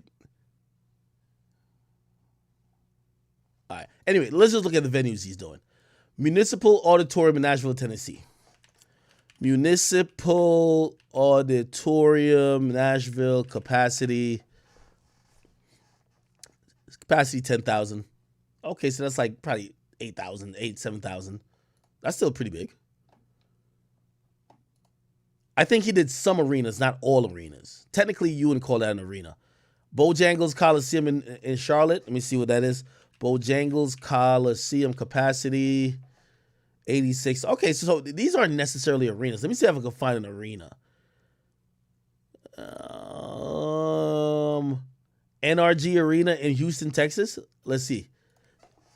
NRG Arena in Houston capacity. Okay, so yeah, he's not doing the big basketball joints. You feel me? He's doing amphitheaters. Okay, that makes sense. He did do the Forum. I see the Forum right here. See? We Googled the Forum already. But obviously, LA is a big market. Let's see what he does in Arizona. Mesa Amphitheater. Mesa Amphitheater capacity. Okay. Yeah, like that's I wouldn't think that's a big ass market. That's why I looked up that. Let me look what else. Memorial Civic Center in Ohio. That's a good one to look up. Memorial Civic Center, Ohio. Capacity 5,200. Okay. I guess they have like soccer games there or some shit. Hartford, Connecticut, Excel Center. Let me see. Excel Center. Capacity. Oh, this shit big. This shit's big. 16,000, that's big. That one's big. Where else? Toronto, Ontario, Coca-Cola Coliseum. Let me see. Coca-Cola Coliseum capacity. Let me see how this is looking. 8,000. Okay. So he does the venues that the hockey teams would do.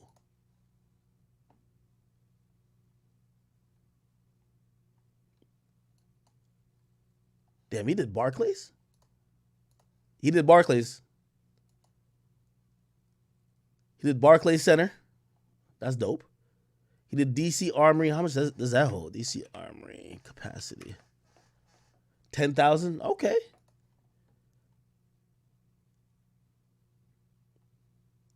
Atlanta State Farm Arena. Let me see. State Farm Arena, Atlanta. That's his home though, right? Capacity. Yeah, that's his home. That's why it says 21,000. Wait. I fuck it up. Yeah. Capacity 21,000. Make sure I can see it. 21,000. All right. Anyway.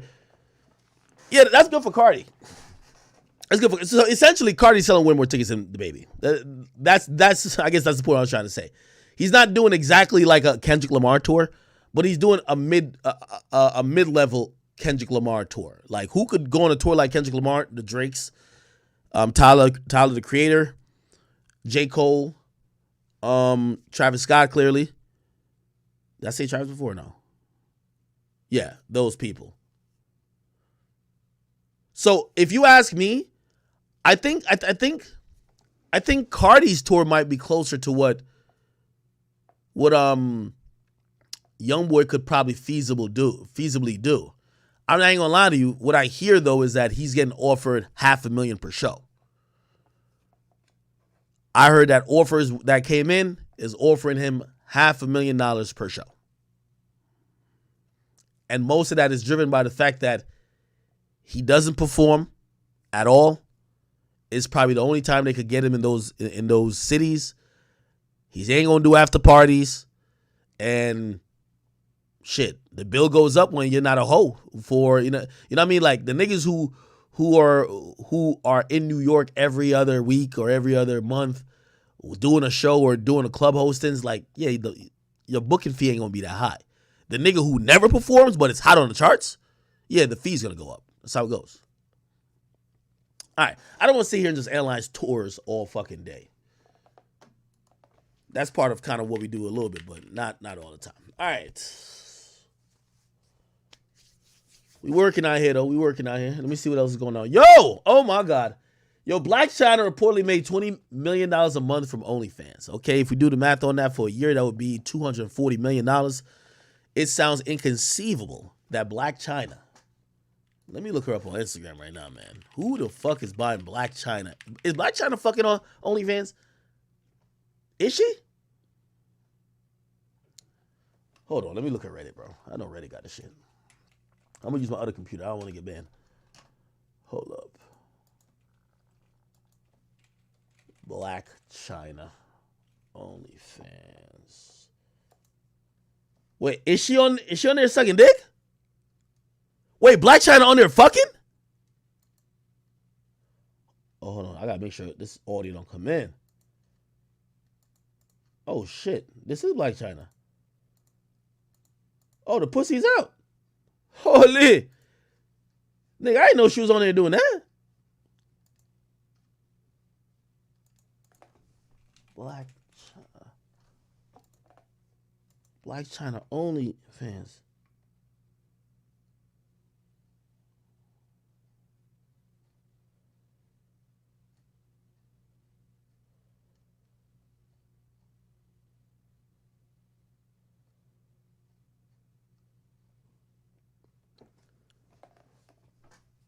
Wait.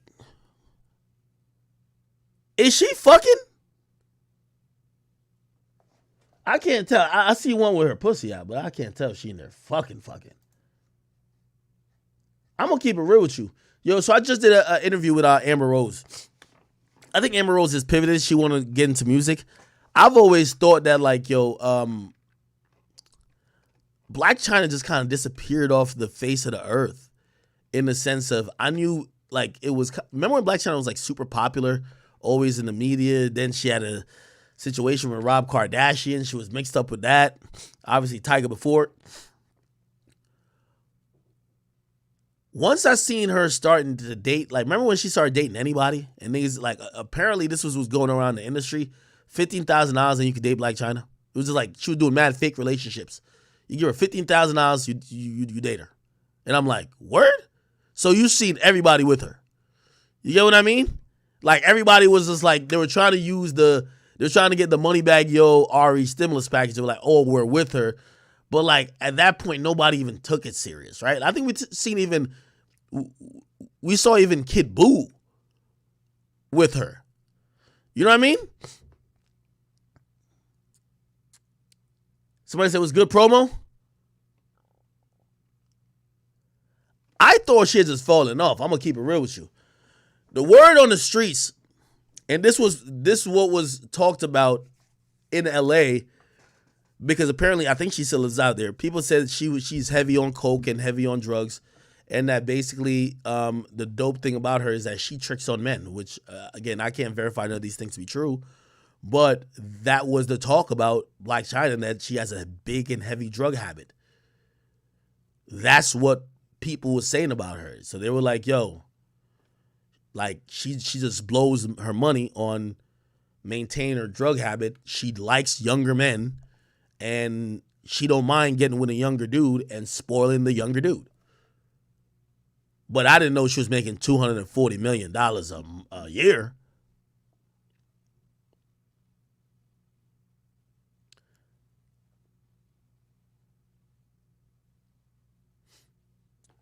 Radical says, there's got to be cap. She just did a boxing event. That is true. She did do a boxing event. If you made $240 million, that boxing event, I don't think even netted her $1 million. I don't think the intrigue was that high to net her $1 million. If you're making $240 million a year, why do a boxing event for probably less than $1 million? Did she get beat up? By the way, I'm gonna read this report before I go to the boxing shit. Looks like OnlyFans is still a cash cow. Let me make this a little bigger. For the top creators during the pandemic, during lockdown 2020, OnlyFans subscribers and content surged as people found new ways to make money, blah, blah, blah. Variety. So this, I was going to call a cap on this, but Variety recently released OnlyFans numbers for 2021, showing that its net revenue grew from 160% to 932 million, and the company had pre-tax profits of 433 million, up from the 61 million in 2020's biggest yearly profits. Creators walked away with the huge profits. As reported, they earned 3.6 billion that year with 2 million creators, a 34% increase, and they want a 188 million subscribers, which jumped 128%. Okay. Our creator first list approach, blah, blah, blah. All right, let me just get to the important part. The report also named the platform's top earning star, Black China, according to OnlyFans, which, by the way, the info was given to Variety from OnlyFans. She rakes in $20 million a month with Bella Thorne. Hey, Bella Thorne don't fuck on there. She just be like showing like little ass pictures, right? Taking a second spot with making $11 million a month. So Bella Thorne would made of 121 million, I believe. And third is Cardi B, who reportedly makes $9 million each month, which probably makes. What does Cardi post on OnlyFans? In past, both Ruby Rose and Bad Baby have bragged about how much they've made on the platform to the tune of millions. Let me see if I can look up the actual article. Variety is a very official source, especially an industry official source. Everybody looks to it and nobody ever questions it when it puts out information. Variety, OnlyFans. Okay, here it is.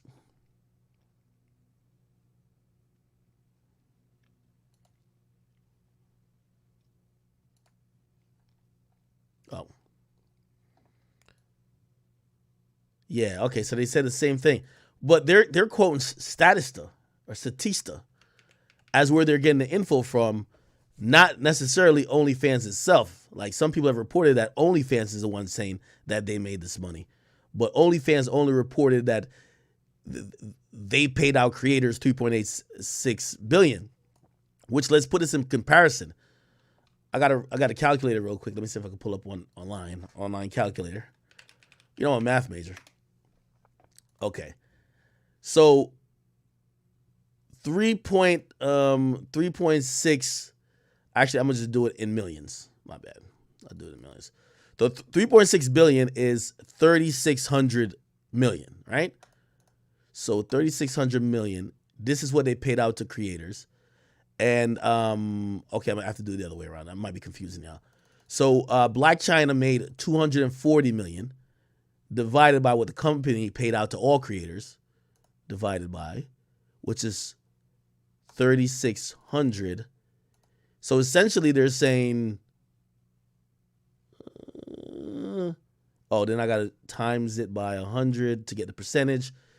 They're saying that Black China was 6.7% of all creator income on OnlyFans. And she ain't fucking. There's something ain't right about that. Something ain't right about that.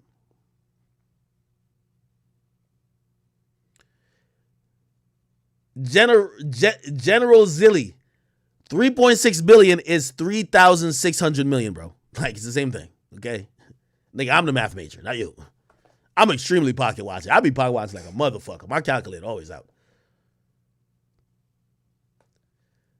So essentially, of the 3.6 billion they paid out, 240 million of that is 6.67% of that, which I just don't believe that Black China shit is so lit that nearly, I know it's not 10%, but nearly 10% of what they paid to, how many creators they said they had on there?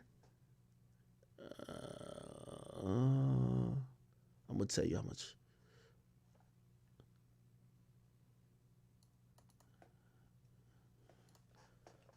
Wait, creators.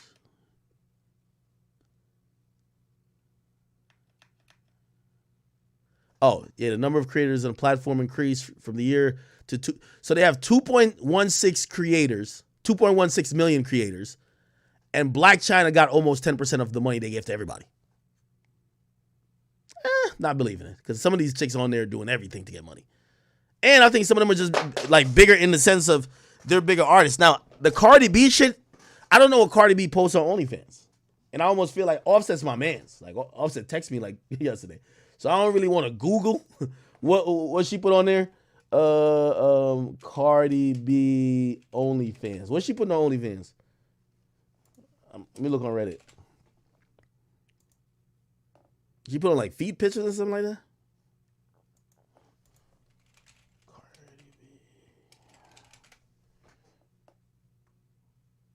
I was talking to Lil Pump about his OnlyFans. He said he made a couple million. But Lil Pump was on there wilding. Like, Lil Pump was on OnlyFans literally having foursomes.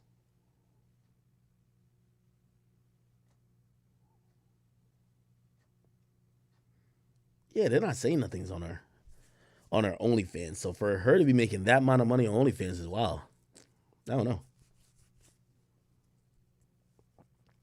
Yeah, Lil Pump got an OnlyFans where he's actually fucking chicks. Tiger got one too.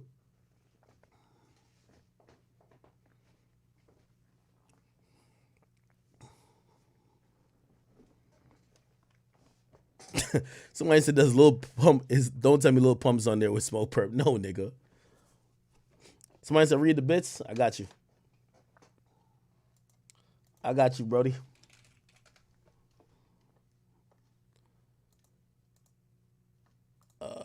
Who sent him bits? I gotta get better at reading like donations and shit, right?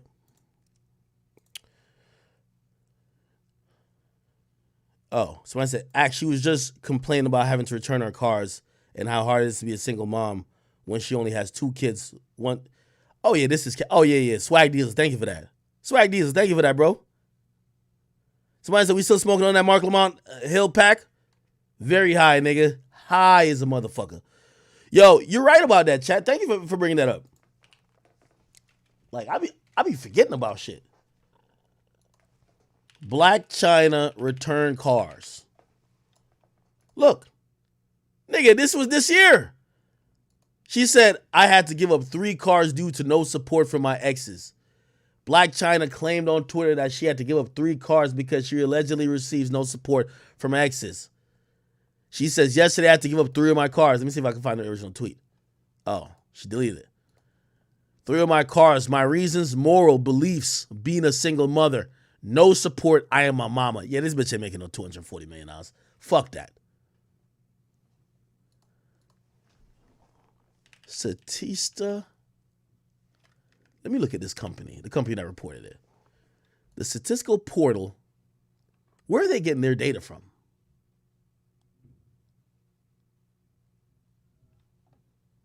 Maybe their cap. Despite her vehicular loss, China tweeted out that she's still practicing gratitude. She's 33 and shares a 9-year-old son, Kinkaro, with ex-Tiger and 5-year-old daughter, Dream, with ex-fiance, Robert Kardashian. Didn't she also sue the Kardashians? And she got fucked up in court. Black China loses lawsuit. She sued him for revenge porn. Wait, why did she sue for revenge porn?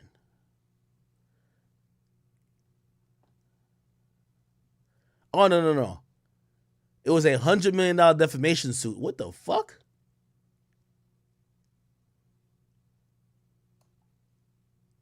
Yeah, nah, this bitch ain't getting $240 million. I was like, come on, bro. Like, come on, man. Like, bro. Like, come on, bro. Like, listen. Like, I'm not knocking Black China. By the way, me and her, we've communicated before in DMs. Now some weird shit, just on the up and up. She always just seems like a really cool person, right? But let's be honest, bro. $240 million. Knowing how she is, nigga, she'll be flexing out of control, nigga. This is the boxing match right here. Let's watch it. They're in a BBL boxing match. That's what it's called?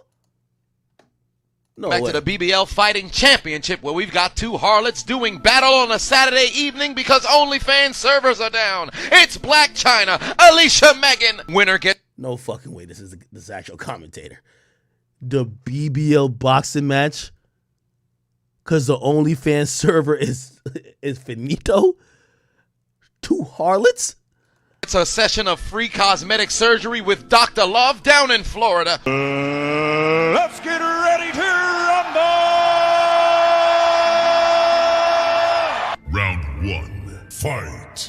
Black China in the fire shorts, Elisa Megan in the booty exposed shorts. Straight out the gate, Black China throwing hands like Rob Kardashian's attorneys, but these two Nah, this is hilarious.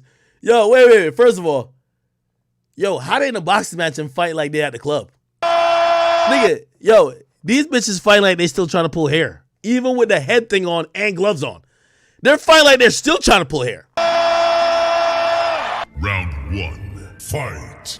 Black China in the fire shorts, Elisa Megan in the booty exposed shorts. Straight out the gate, Black China throwing hands like Rob Kardashian's. I'm gonna keep it real with you though. Salute to the outfits though. Like if you're gonna have some women boxing, especially influencers, I'm not talking professionals. I'm talking about influencers.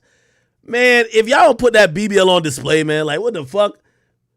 At least have a BBL on display, bro. Attorneys, but these two harlots holding on to each other instead of just boxing. Wait a minute, Black China tapped into a stripper roots. She's giving the referee a lap dance. He nearly hopped on her back for a piggyback ride. Get it together, ref. Book your session for after the fight. Oh, shit. Let's try this again.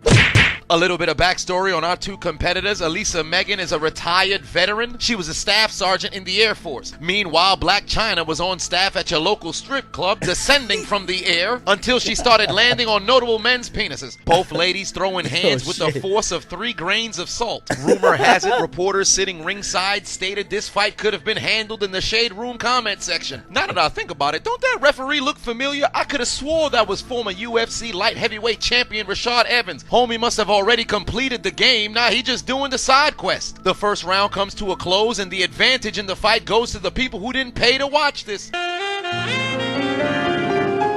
Yeah, I ain't gonna lie, the BBL's on display. She got some cheekage over here. Some good cheekage right there.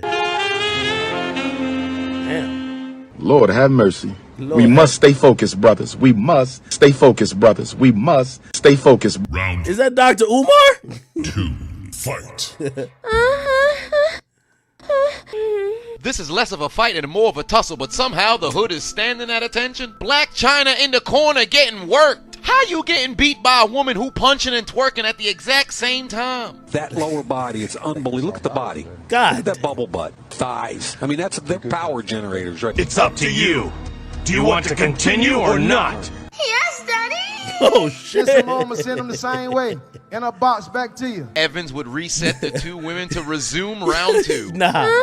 For a woman whose prior career was spent in heels, Black China got terrible balance. That's it. Enough of this shit. Oh, shit. Cold clocked her. Do it again. Black China with 2 right hands. Yo, she kicked the bitch off of her, bro. This is not even a boxing match. This is just some hood shit, bro.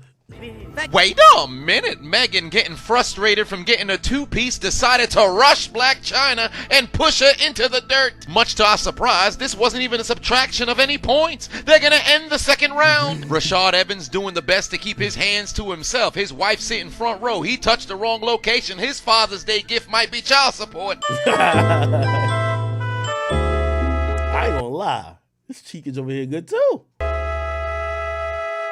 Lord have mercy, I'm about to bust. Final round, fight.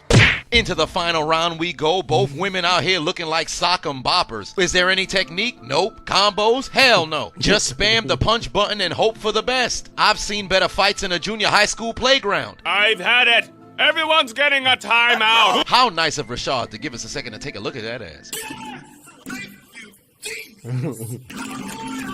And now for the final 30 seconds of the fight. It just dawned on me, this is the human personification of what happens in your dream sequence when you try to battle against a sleep paralysis demon. Whole lot of swinging, ain't shit connecting. They should have put 2 kangaroos in the main event. The people would have got their money's worth. There's more contacts between each of these women's ass cheeks clapping together than the gloves hitting the opponent's face. Both women completely out of breath, but here comes China with a charging punch.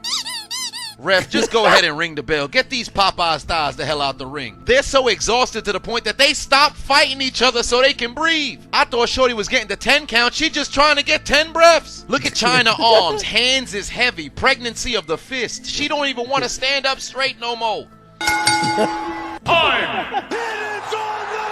This got to be the most underwhelming celebrity fight I've ever seen in my life. Outside of the few angles of the butt cheeks, I could have spent my time watching pigeons. Outside of that two-piece from Black China, Elisa Megan controlled the entire fight. I'd say she won. And your winner, by unanimous decision, a draw? This is bullshit!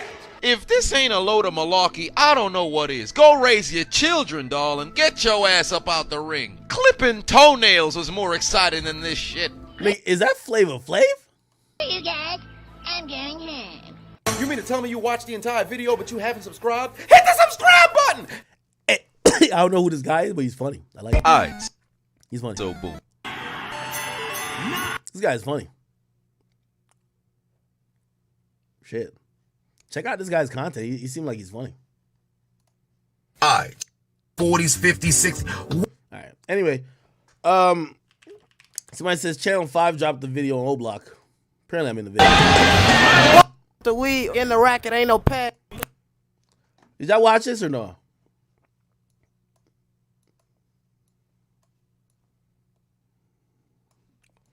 I just tweak on it.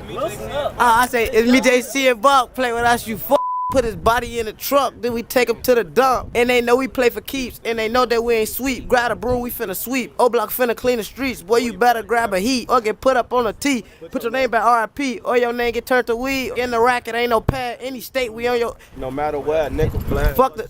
Do the dance. Photo, but it's fast. We ain't goofy, do that crash. We gon' spin and spin again. We gon' hit our last friends. We gon' show him we ain't playing. We gon' leave him where he stand.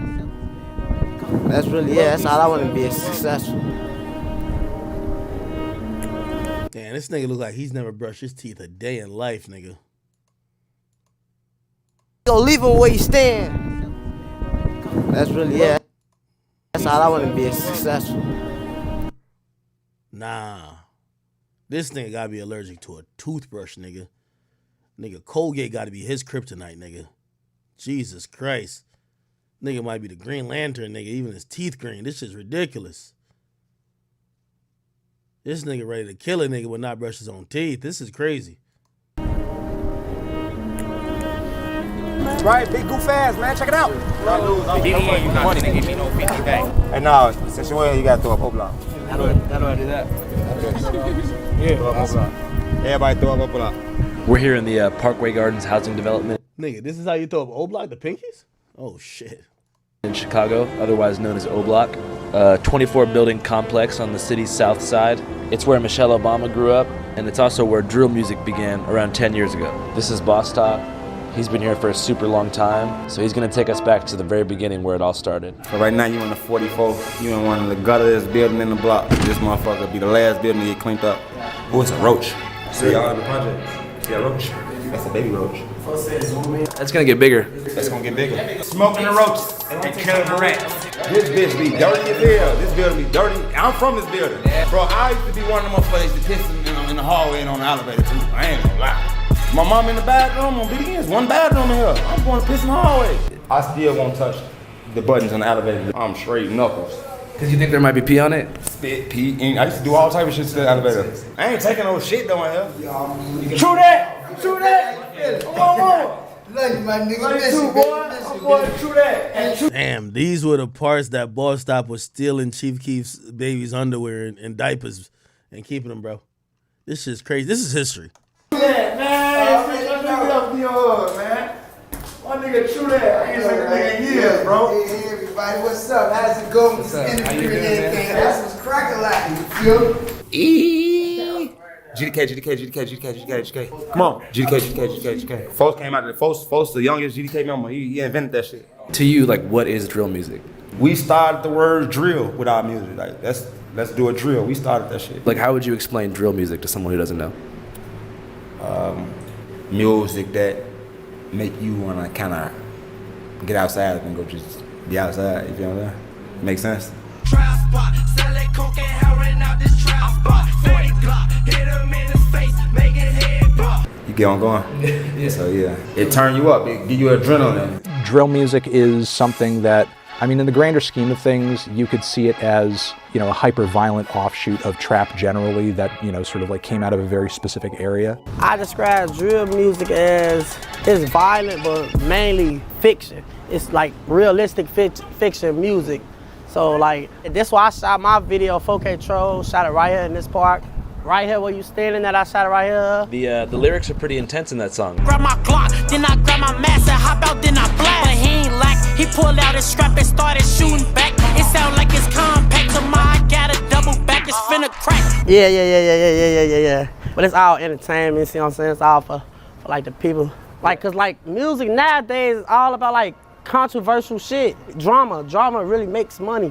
Back to that breaking news live from Chopper 2, a mass shooting. At least 6 people shot. This all happening at 65th and King Drive in Parkway Gardens. So what was it like growing up in Oblock? We had to grow up. We had to really grow up and grow up fast. All that little boy shit went out the window. Everybody around this bitch got PTSD. Everybody around this bitch saying somebody die. You know what I'm saying? So it's like, we had a brotherhood that can nobody come between. We not letting nothing happen to none of us. Marlo couldn't even beat up OD. We gonna fuck Marlo ass up, boy. You better not put your hands on folks, boy. For them to pull a pipe out, hold on. And it's the same way. Like, we got each other, boy. On old girl, we ain't got no daddies on BDN. What can you tell us about the year 2011? 2011. I experienced like my first friend get killed. My best friend OD, he died in 2011. In 2011, a Parkway Gardens resident named O.D. Perry, which Oblock's now named after, was murdered, gunned down just outside the gates of Parkway Gardens. What was one of your favorite memories of you and O.D.? Man, I got a lot of them bitches on He had this crazy ass dog named 50, bro. On J Money, bro. I was scared of that motherfucker, bro. Like play with the dog. On Keith, I'm like, boy, I ain't playing with that motherfucking dog, bro. Y'all tripping. Motherfucker run up on me, boy, bird. It's your bitch ass on. Oh, right now to this day, I still don't play with people's dogs. I don't give a fuck if that bitch is a chihuahua. Bro, get your dog before that bitch die. I'm game. OD's murder was allegedly in retaliation for the murder of Shondale Tuka Gregory, a rival gang member who lived just a few blocks away on 63rd. The saddest years of my life, cause I had just had my first child and everything. I'm really like traumatized. Like, I ain't know if was I supposed to crash out or fall back. And my mom used to be talking to me like, man, you got a daughter. Don't be like these niggas, don't die. How many friends do you think you've lost since then? Over 10 dead on this gang. Like 2 motherfuckers a year. I swear to God. Owen Platoon and motherfucking 11. Sherrod and Whitey and 12. You got LAN, J Money and motherfucker died in 13. My crowd gone. I gotta hang with them for them. I ain't gonna stunt. When it seemed like when folks died, folks' career took off. When old passed away. That's interesting.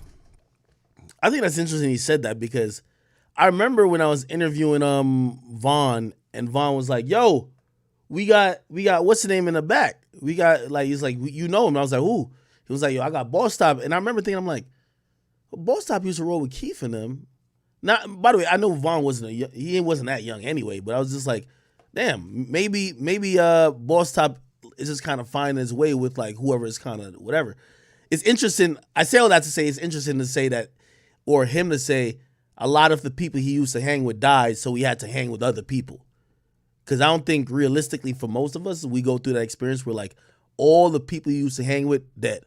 So now you got to go hang with either younger people or just other people in general. Just because of that fact. So that's kind of interesting. Folks took that shit to another level. Chief Keef and Dirt and them came out. They lit this bitch up, you feel me? So it's like... Shortly after OD's murder, a close friend of his decided to make his first song, which would serve as an Oblock anthem, to celebrate the life of OD and diss Shondale Tuka Gregory. This friend was named Keith Cozart, a.k.a. Chief Keef. Hit a nigga up on guilt, fuck, I do drugs till I'm dead. Oblock, Rick City, bitch. Middle fingers to Shondale. I get out. On my son, I get out. October 4th, 2011.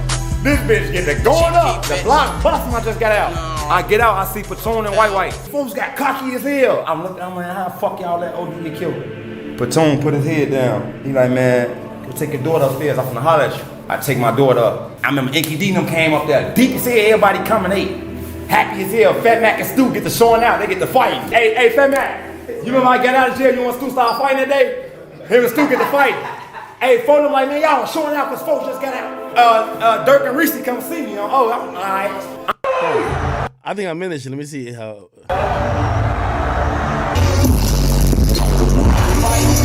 No way! Oh, yeah. Tighter. He's already tight. Chief Keef made it more like global.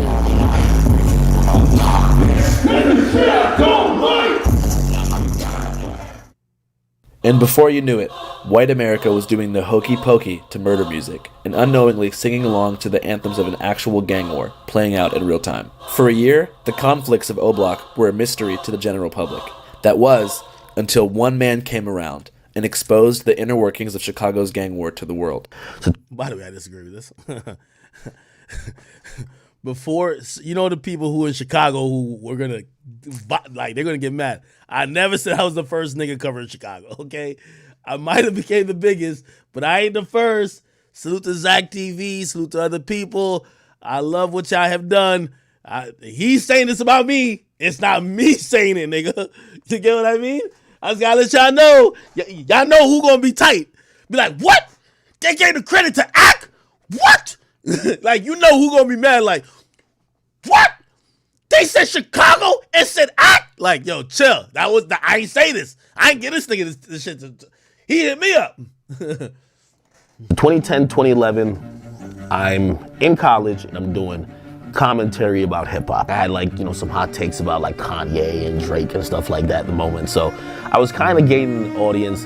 And I remember when the drill scene popped off. And I remember doing a video on Keef, and I was like, I love the music. So I'm reading the comments, and everyone was like, yo, you're not telling the full story, okay? Because, like, I'm going in there, and I'm doing a quick video, and I'm like, yo, all his ops is dead. You know what I mean? He's dissing them. It's over. You know what I mean? Like, these guys, we don't even need to know their names. And everyone was like, well, no, they're not dead. And actually, the guys who he's dissing just killed his guys. They were talking about people like Lil J. Screaming fuck, oh fuck. They were talking about like the FBG gang. Nigga, fuck T-Roy and OD, them dead bitches. I'm like, yo, nobody knows these people, like, respectively, because they don't have a hit song. Chief Keef is going crazy with hit songs. So I made this page called The War in Chirac, and I started covering basically just constant feuds that were happening. It's your boy DJ Akademiks, and now information has come to my attention. Now y'all know Nigga, is that my voice? I call Lil Reese the Chirac Grim Reaper? Well, pretty much because every time you look through his mentions, you see a bunch of dead niggas. CBS Chicago is reporting that a 15-year-old boy, aka Little Nick from 600, was shot multiple times and then he was brought to a hospital where he was pronounced dead by the Cook County medical examiner. At least he died doing what he loved best. Someone actually told me that these guys actually keep score on killing and coonery within Chirac. The most valuable coon is probably a legit award. The war in Chirac never stops, the coonery never fucking ends. Make sure you like, subscribe, and share. His War in Chirac series went viral, and the fans were now aware of the ongoing Chicago gang war, particularly as it pertained to the rappers involved. How many people do you think have died in the war in Chirac? Thousands. This past weekend, at least 52 people were shot, 8 of them killed. In the following years, between 2011 and 2020, 5,518 people were murdered in Chicago, to the amusement of self-proclaimed Chiracologists, who created a Reddit page, which now has over 175,000 members. But I'd never seen a play. By the way, let me also give the influence of Chicago. So Chicago, obviously, not only with drill. If we look on Reddit right now, Chiracology influenced New York State of Mind, which is basically a page that just hypes up drill music, and that's like the underworld for there. You know, obviously there was no war in New York, but Chicago spawned a bunch of situations where people, like, for example, so Chicago spawned the type of coverage I did with War in Chirac. Granted, I didn't do it for other cities, but other people tried for other cities. You know what I mean? It spawned that there's a whole Reddit sensation. I go to Reddit for most of the shit. Like, I be on Reddit. I'm on New York State of Mind. I'm on the Philly Wiki. Like, I be on all of them shits. You feel me? Because honestly, it be having the raw shit that be going on. It be really having the hood shit that go on there. You know what I mean? It's just that, again, I go there just to find out information and be tuned in. I would never report it. obviously I'm just at a different part of my life, but that's how influential Chicago got. Like every place wanted to almost emulate it in a sense. And when you talk about Chiracology when it comes to Reddit, by the way, I got a Reddit page. I got to try to get that shit back alive. Anyway, when you talk about, there's a bunch of Reddit pages that, on Reddit, they be having a whole murder, bro. Like, I've never seen such a thing. All of this came from Chicago. All of it. Everything came from Chicago. I'm telling y'all this now. Anyway, let me keep playing. Place where life was valued less than Chicago. To this day, I've never been to Chicago because of that. I feel like things bad everywhere. Things just bad in Chicago because like this shit came like a movie to people. Like when it first got famous, people started like, it was like we was characters. Like damn, like you got me look like an assassin. Drilling itself is an energy that once people latch onto that shit and you become invested in the story, it's like a soundtrack to a movie, and it sounds bad to say, but it's a soundtrack to a movie that you're watching live. I'm looking at this not like on some voyeuristic like, oh shit, this is like entertaining. I'm like horrified. What I try to do is satire, hoping that people could look at them like, that looks ridiculous. These dudes, like, they're disgusting, right? People took it and they ran with it. Everything I thought that people would be like, this is some sick shit, they loved. We have a bloodthirsty audience, especially in music. The more people die, when someone gets locked up, their streams are through the roof. Music sales, going through the roof. Trust me. I was a driving force in getting some of these guys, other than Keith, eyes and attention and ears to some of their stuff. Did you feel responsible for like inflaming gang tension on the streets by covering things? Hell no. But let me tell you this, accountability is hard to take, man. They say, you gave people nicknames. And when you gave someone a nickname of Grim Reaper, some other guy is going to start killing more to try to get that nickname. And I'm like, I don't believe I caused any murder, but if my videos, because they were popular, instigated any two parties, I'll take blame for that. But motherfucker, if you picked up the gun, I'm not taking blame for what you did, right? When I started covering war in Chirac, niggas was dying every day already. I was on Twitter watching people bleed out, and I was like, I can't believe this is, like people getting shot like dogs, bleeding down, everybody filming it. And then you go on social media and everybody saying, I'm smoking on the pack. So you gotta take blame for you doing that. The parents gotta take blame for not being in the kid's life. The cops gotta take blame for them basically just like throwing their hands up in the air and saying, let everybody kill each other. Like these motherfuckers that like, everybody wants an easy scapegoat. Listen, stop acting like a bitch ass nigga and just fight, bro. Leave the pipes alone, fight. Oh, it's so fucked up now. It's like a 12-year-old just said, I'll pop you. So another 12-year-old. You like, bro, just fight him. Why do you think that happens? Because motherfucker think it's about being a shooter or a killer. Music played a part. But music won 100% why everybody doing this. It's your fucking mama and your fucking daddy. You get what I'm saying? It's your mama and your daddy, bro.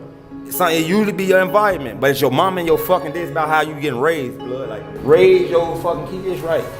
I don't think it's drill music at all, I promise you.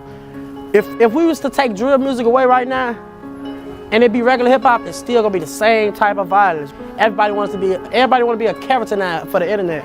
On social media, beefing, making threats, making crazy comments, like going on live, it's like, waving the gun in the fucking camera. It's like, it's almost like a competition to see who can push it the furthest and get the most attention. Because, there is a fair amount of clout chasing, and, that is a toxic element. In that way, do you think that drill is like bad for society? No, because the thing is like, the realities of what is being discussed in that music was there before the music was there. The music is just an expression of that. It's just a reaction to that. Like when you're talking about inner city gun violence, you're talking about poverty, you're talking about poor education systems, you're talking about like low access to food, you're talking about low economic opportunities. Those are the kinds of solutions that you would need to apply to that situation. If you could go back in time, would you make war in Chirac again?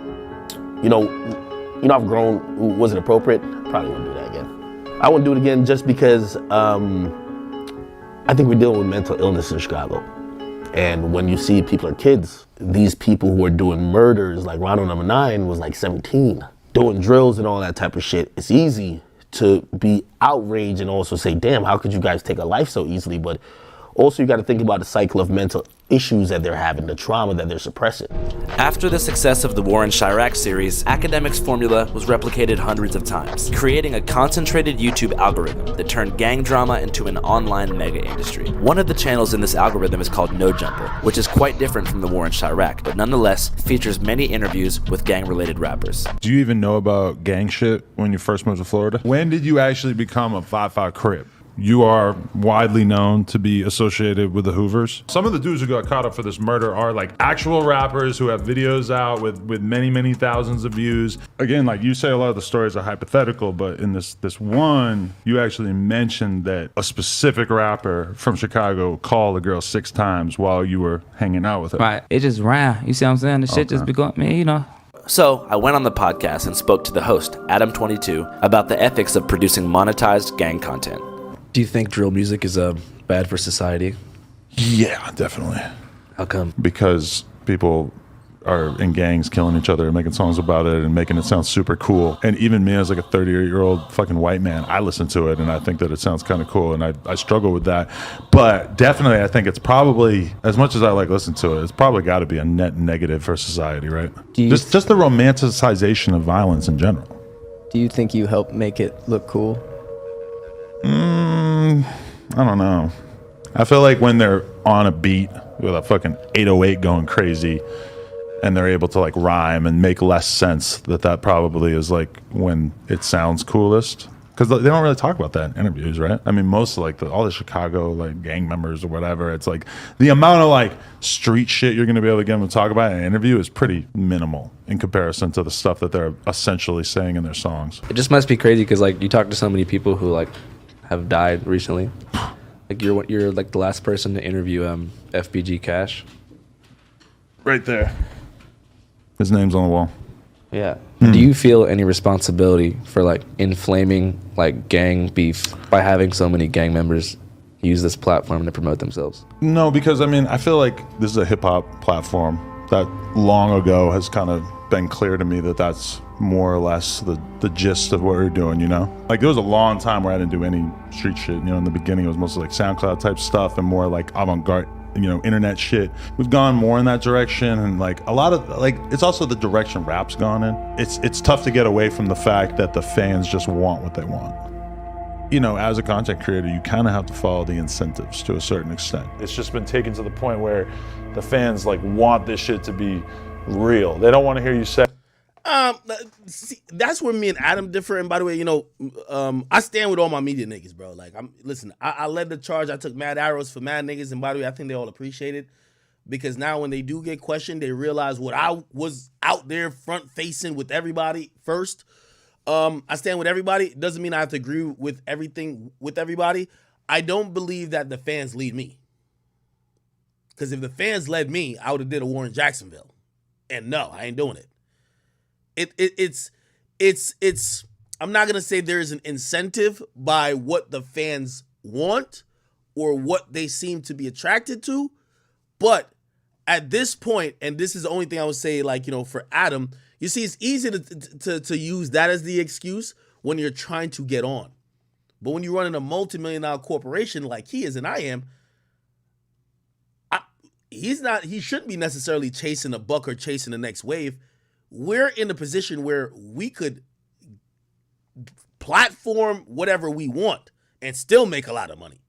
So, for example, people wanted me to cover certain shit, whether it's New York drill or Jacksonville, like, you know, all the stuff going on there. I didn't want to do it. Now, did I know somebody was going to do it? Yeah. Now, will at certain times I mention it if it's mainstream enough? Yes. But I'm not getting back into those rabbit holes. Like, I'm telling, like, nigga, if I did a war in Jacksonville, bro, that shit would go crazy, but I don't want to do it. I don't care what the demand is for it, type shit. So that's where I'll disagree with Adam. You like, being in this position and being one of the leaders of media, you have to lead. You have to lead. And if you're only litmus test, and if you're only being pulled in different directions because of the allure of money, or you're saying, oh, the fans want it. The fans want a lot of things. The fans want a lot of things. If I did a poll right now that I had, I don't know, I had the video of Pop Smoke being killed in his Airbnb while naked, just getting out the shower. Do y'all want me to release it? Bro, the fans most likely would say yes in a overall vote.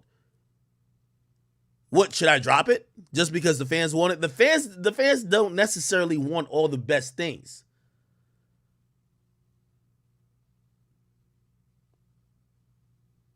So again, that's where, me and Adam would have a difference of opinion on that. Now, I don't judge him for that. Like, listen, he's remember when me and Adam got into that whole arguing match? My thing was with him was, as long as you're not acting like you don't know what you're doing. He's sitting here and he's admitting, I'm doing this deliberately. I'm going for what the fans want. As long as he's admitting that, because I felt it was like a passive type of shit back then. Like, I remember most of the conversation, I was just like, bro, we're in the same type of business. Like, if I'm getting these type of things that's happened to me, relatively, like, we're comparable. You're going to be getting those type of things happening to you. And when he was just like, I don't know. I was just like, all right, that's cap. Now you're cap. You're playing dumb. I don't think he's playing dumb here. I think he's just giving his philosophy, which I think he has his own opinion and he's entitled to do. Can't knock it.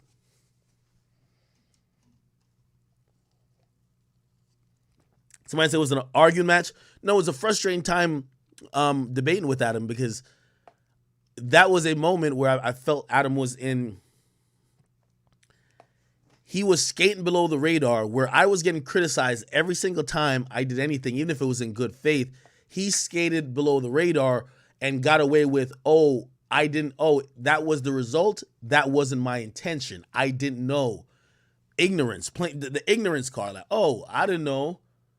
But like, I'm just doing stuff. I didn't and I think now, with even him being questioned and shit, I've always been questioned.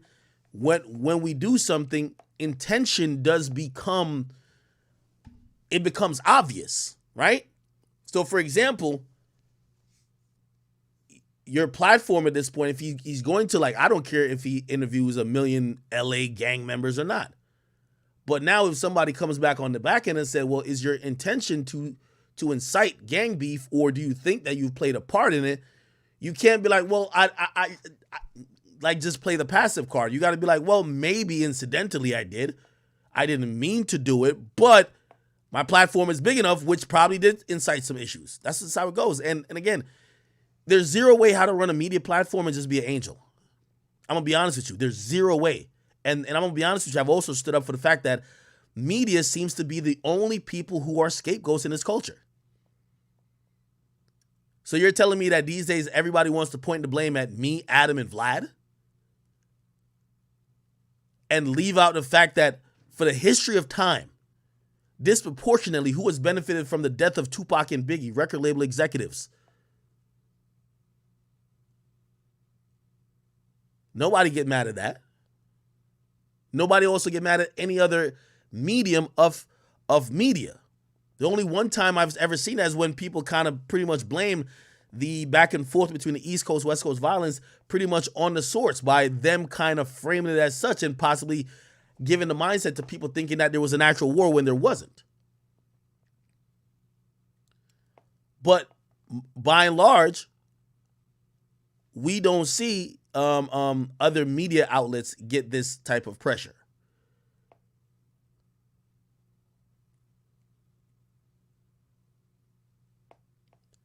When people used to get at, and this is why I said the conversation with Joe and Adam, it felt dated, because essentially we all are talking about the same shit. It's not like if there's a street, I say Kodak Black got shot. That's some street shit, bro. That's not music shit. That's some street shit. Joe is going to mention that on his podcast. Now, he's not going to report it first because that's not his platform. His platform isn't first to report it, first to find out additional details and continue to serve the audience.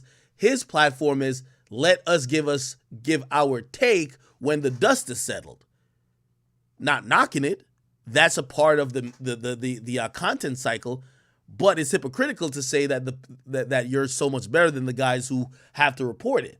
Now, in reporting stuff, first, there are things you get right and you get wrong. By the way, while I'm on this topic, because I gave Adam a couple of points in a debate with him and Joe. There is a point where I'm on Joe's side. I might play that clip directly. I'm solely on Joe's side. But let me finish this. Just remind me to go back to that. I'm gonna play the Joe and Adam shit. And I'm gonna tell you why I'm completely on Joe's side for that. Let me just keep listening. Say, I'll shoot you if you come near me.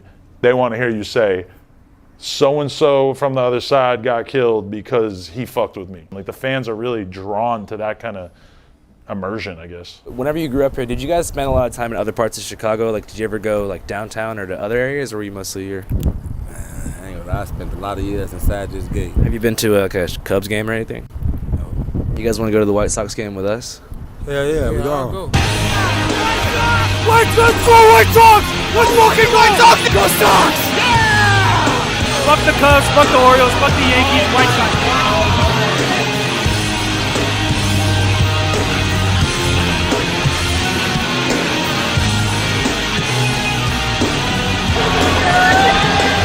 White Sox! White Sox! White Sox! White Sox! White Sox! White Sox! White Sox! Go Cubs! White Sox! White Sox! White Sox! White Sox! White Sox! White Sox! They represent the South Side pride, that blue-collar man. Like, the South Side's way better than the North Side. Never wear condoms unless you have to. What's the situation in which you'd have to use a condom? Every time. Never. I'm married, so I haven't actually used condoms in 15 years. Raw dog status for Jack Harlow. Jack Harlow only. Sorry, Boss Top, what do you think about condoms? When I think about condoms, I got 6 kids right there. Raw dog all day long. Jack Harlow is not my type. What makes White Sox fans different from other fans? Sometimes they wear white socks, but not on a regular basis. Loyalty. Why? Why? Are you guys from Chicago? No. No? Exactly. What do you think your most controversial opinion is? Like, what do you mean about that? For example, I believe that aliens have visited the United States of America. Nice. So do I. I also believe that the Earth is not round. I also believe that the government is hiding a lot of shit from us.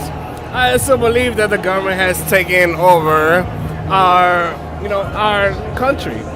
Like, you think the Earth is flat for real? Huh? Sperm at its Okay. Anyway, let me go to that. All right, I'll take it apart. Upbringing and where they is not conflict. I'm moving smart. I got a picture of Frank Ocean at the coffee shop. Notice that in the app should be able to, after they pass, bump into but y'all are never faced with that. So I didn't stick to things that I have actually, and you are feeding them. And then we leave it. Adam, hey, let me give you a little tidbit. Yeah. Sometimes I know who killed you. Sitting here saying it's a lie. What?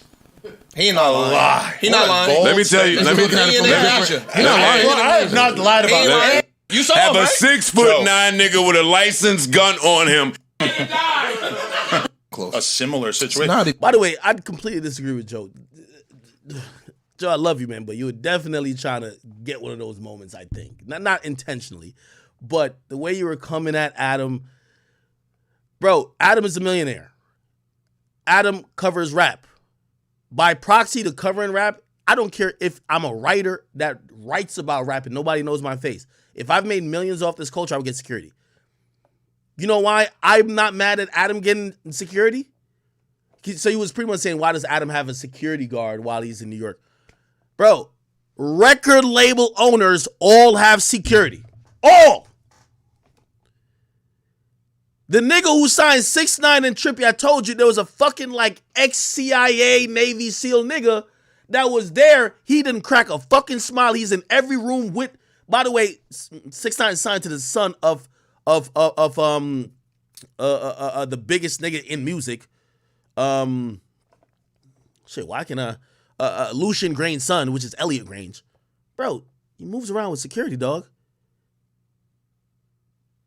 Why does he do that? Is it because his artist about to kill him? No, but by being proxy to a culture that also has a lot of gangsterisms and a lot of posturing, Being the fact that you controls people's livelihoods and fates, and not everybody's going to be civil with you all the time. Same how not everybody will be civil with the media nigga all the time. Why would you not have security if you could afford it? So that I just think is good. I'm completely, and I see y'all spamming Kanye. I know. Let me just get to this one point real quick, because I don't want to seem like I'm only on Adam's side. I want to show points where I am on Joe's side, because I was kind of pretty even on the debate. Of the fact that they rap about it, right? What's your favorite album? Yeah. Hold on. Anybody here? Now, and you said that you listen to De La Soul. Here we go. go. Yes. It's moral obligation. Literally, like That's pulling our up my disconnect. videos and talking about my That concept. You said you asked him about all the nigga shit, and he circumvented a white dude, and you don't die at the end of the. Broad point to you is, let me try to use a content example. He didn't really understand it. We interviewed him. We asked him spot frequently. You know, rapper that's still why they got about making when those teeth in. I'm like, you got Sitting here saying there's a lie. what? you saw Have him, a right? 6 foot now. Making nothing. What's the making last song jack you listened shit. to before you got here? Yeah, and by the way, like, also, suits my man Parks, who's you know, he's also on the podcast. You hear his voice in the background. Listen, yo, these days, you know, I don't think you could paint Adam in that picture of culture vulture. I think that there were certain type of things that were almost like alley-oops to have the culture vulture slam. Adam is hip-hop. Now, granted, the reason why I've criticized him sometimes for the porn shit, because I do believe because he's came up so much off hip-hop, he owes it some obligation. So all that porn shit he's doing, I do believe he should still be very, like, LA hip-hop. Since there's not another platform comparable to his on the West Coast, he owes it something. You feel me? And obviously he's still doing the hip hop shit and the porn shit. But still, you know what I mean? I wouldn't say just he's a culture vulture. Now, did he find success in his original culture? No. Comparatively, obviously, right? So he's not BMX bike, he's not the mogul of the BMX bike media cycle, but he does his thing in hip hop. But we can't just pick and choose. There's mad niggas who never, you know, came up in one type of area. Like, shit, I'm black, but people can say it about me. Like, well, why didn't you do media for dancehall and dancehall and reggae?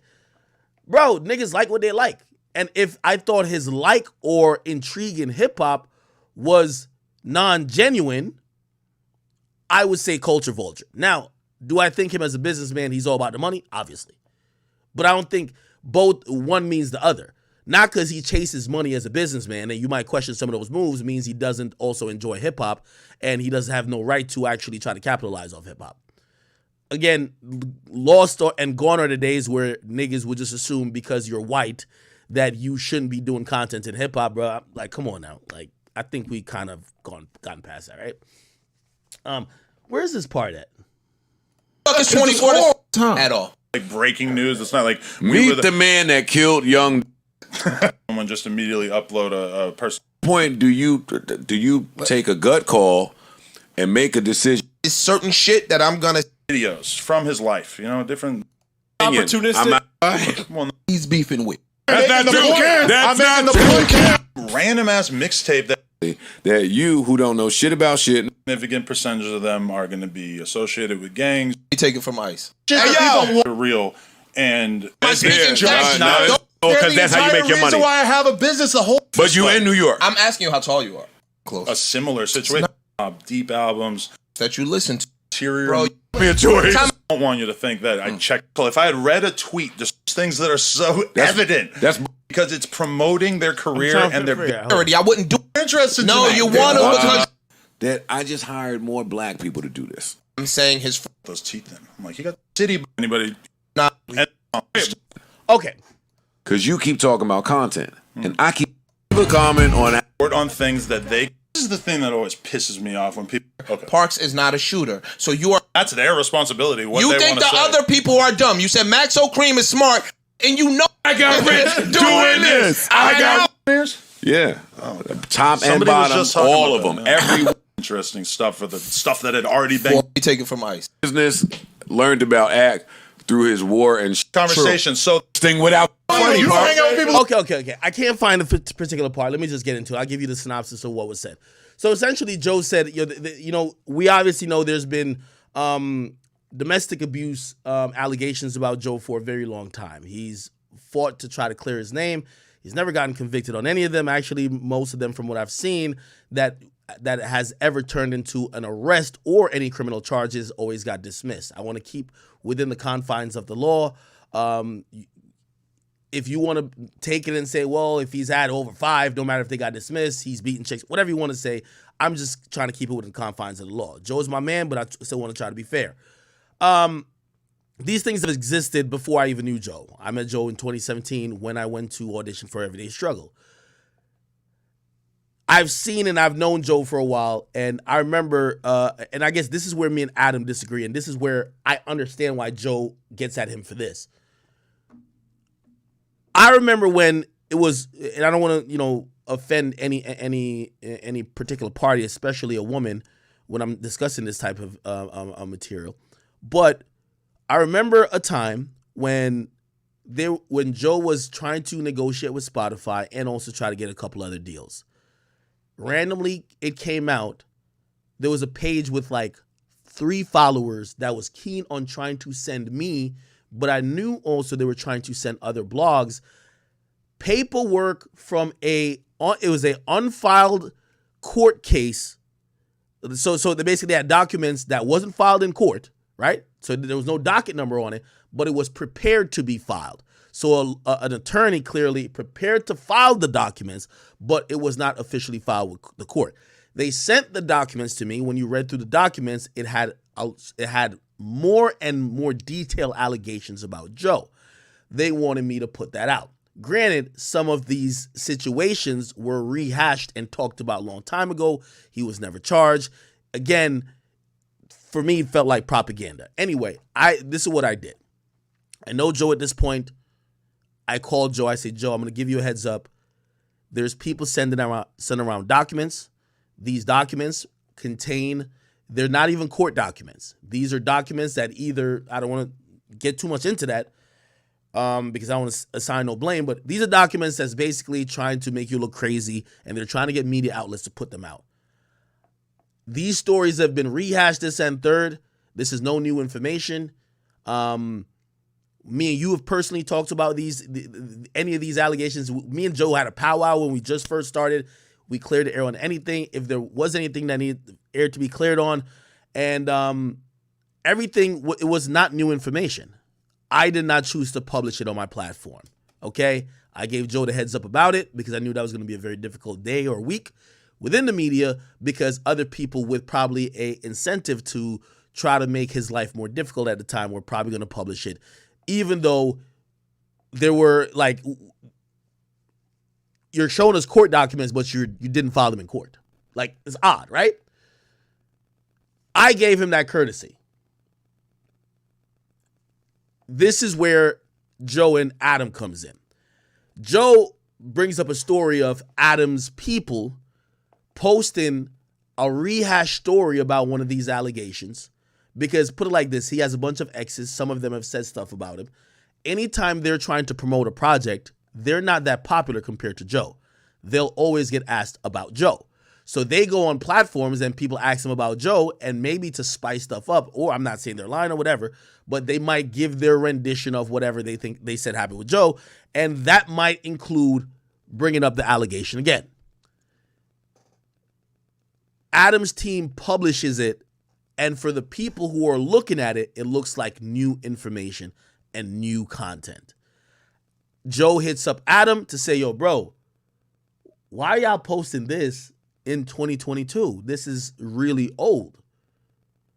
Adam, I believe, responds to him, I'm going to see why my team did it, and basically came with a couple of excuses that almost basically said he had to respect his team's posting, and that's where me and Adam draw the line. Or, like, that's where we completely differ. And that's why I had some issues with Adam at times. Adam either is plain dumb or doesn't acknowledge that he's the boss. Flacco's not the boss. AD's not the boss. Trell's not the boss. None of your staff's the boss. You're the boss. And when you're the boss, you tell your workers what to fucking do. You don't tell them, like, oh, if my man's hit me and tells me, yo, the story is old and false and fake. They just pointed out. Old, false, and fake. I don't got to be like, oh, let me talk to my... No, I pay their bills. Take this shit off my fucking site. That's the problem. Adam sometimes act like he's not the boss. Nigga, all you got to do, you send one group message to you put, just like Kanye do it, put all them niggas in the group text. Y'all take this shit off my fucking site immediately. Now. No questions need to be answered. We'll talk about it in the next meeting. Get it off. No more stories about this. And if you're going to run a story about it, run it through me first. That's it. You're the boss. You don't got to go back and forth with workers. Me and my workers don't have a debate on what I'm going to do. I run this shit. Imagine me and a worker like, no, nigga, you know why? Because the brand face is me. That's why I still have to approve everything that go on my Instagram. You know why? If I post something that is really offensive, or say I let some intern do it, the intern's head ain't gonna be the one that's possibly knocked off when he walk out in the streets. I gotta be liable for it. So why the fuck am I debating with an intern or a worker what should go up on the site? I don't care. Y'all keep saying Flacco. No, Flacco is a worker. No Jumper is seen to be Adam. No Jumper is seen to be Adam. He could try to ship blame like, oh, well, that wasn't me, that was Flacco. Well, you pay that nigga. So if you tell that nigga, take it off my fucking site now, that nigga will need to adhere to what you said or get fired. That's it. So that's why I was saying, I'm like, yo, when you say you got to talk to you got to reason with your employees, I'm like, nigga, you're the boss. That's when I feel you're playing dumb. That's when I feel you're playing dumb. You're the boss.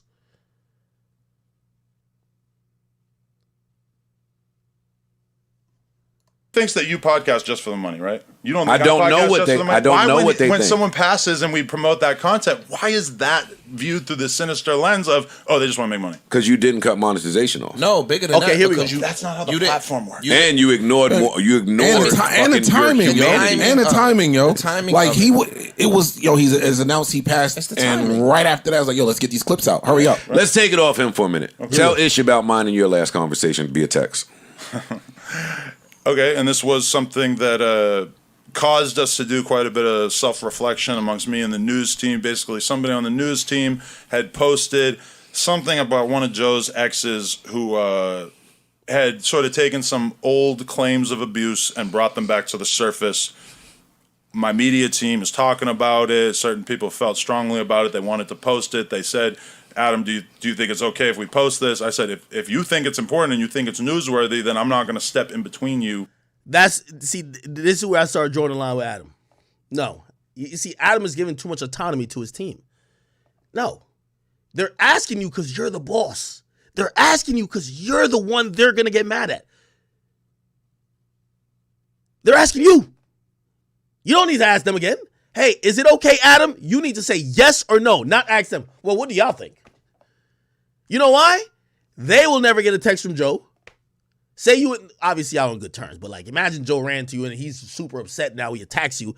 You can't call your fucking intern or the worker like, oh my God, y'all news niggas got me fucked up. No! They're asking you, you're the boss!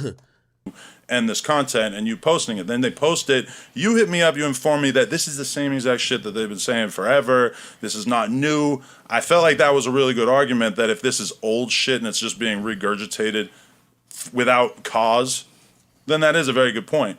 And so we ended up having conversations about it afterwards. I ultimately ended up regretting it, but at the same time feeling like this is a difficult position for me to be in to tell. No, it's not. You know, my mostly it's female not when social you media human. staff. It's not when you a human. Okay. It's not a difficult spot to be in at all when there's... Okay, I'm glad I heard that last part. So he's saying he didn't want to pull the boss card because his staff is primarily female. And the team that submits it is female. So, and this is implied reasoning here. I'm guessing what that means is that if he tells them no, can the story, that might show some type of some type of way that he don't give a fuck about issues that pertains to domestic violence.